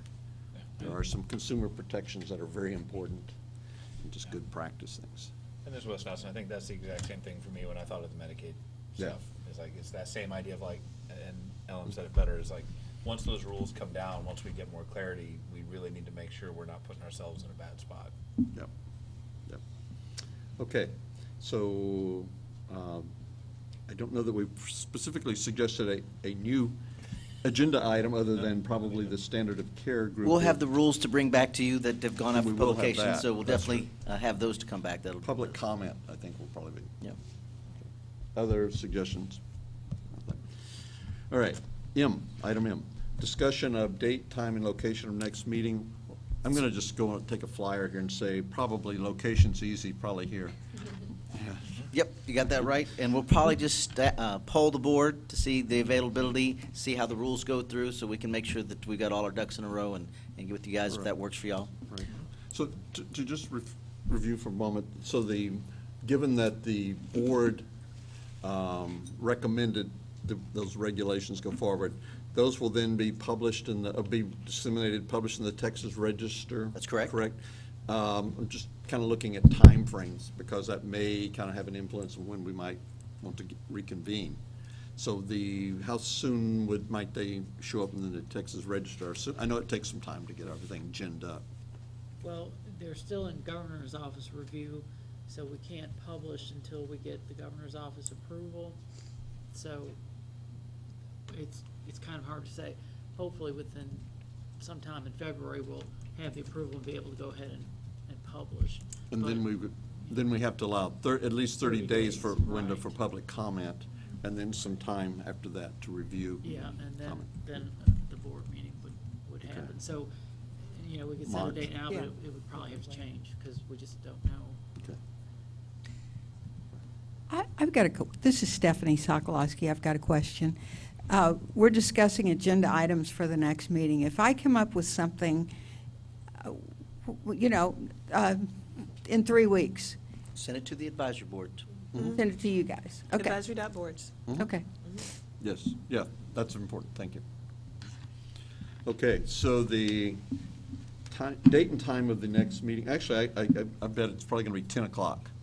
So now all So we you like got to do is. 10 o'clock? And Here, you like all we got to do Wednesdays now is here? narrow it down to what day. We don't know. Making real headway here. Okay. We've covered all the items on the agenda. The chair would entertain a motion to adjourn. Amanda Nichols. Amanda motion Nichols? to adjourn. Okay, Yay. second? Ellen Rhodes, second. Hold on a second. Yes, we kept it Okay. on that side of the table. Yeah, we kind of kept it all together down here. It's 1:18, meeting is adjourned.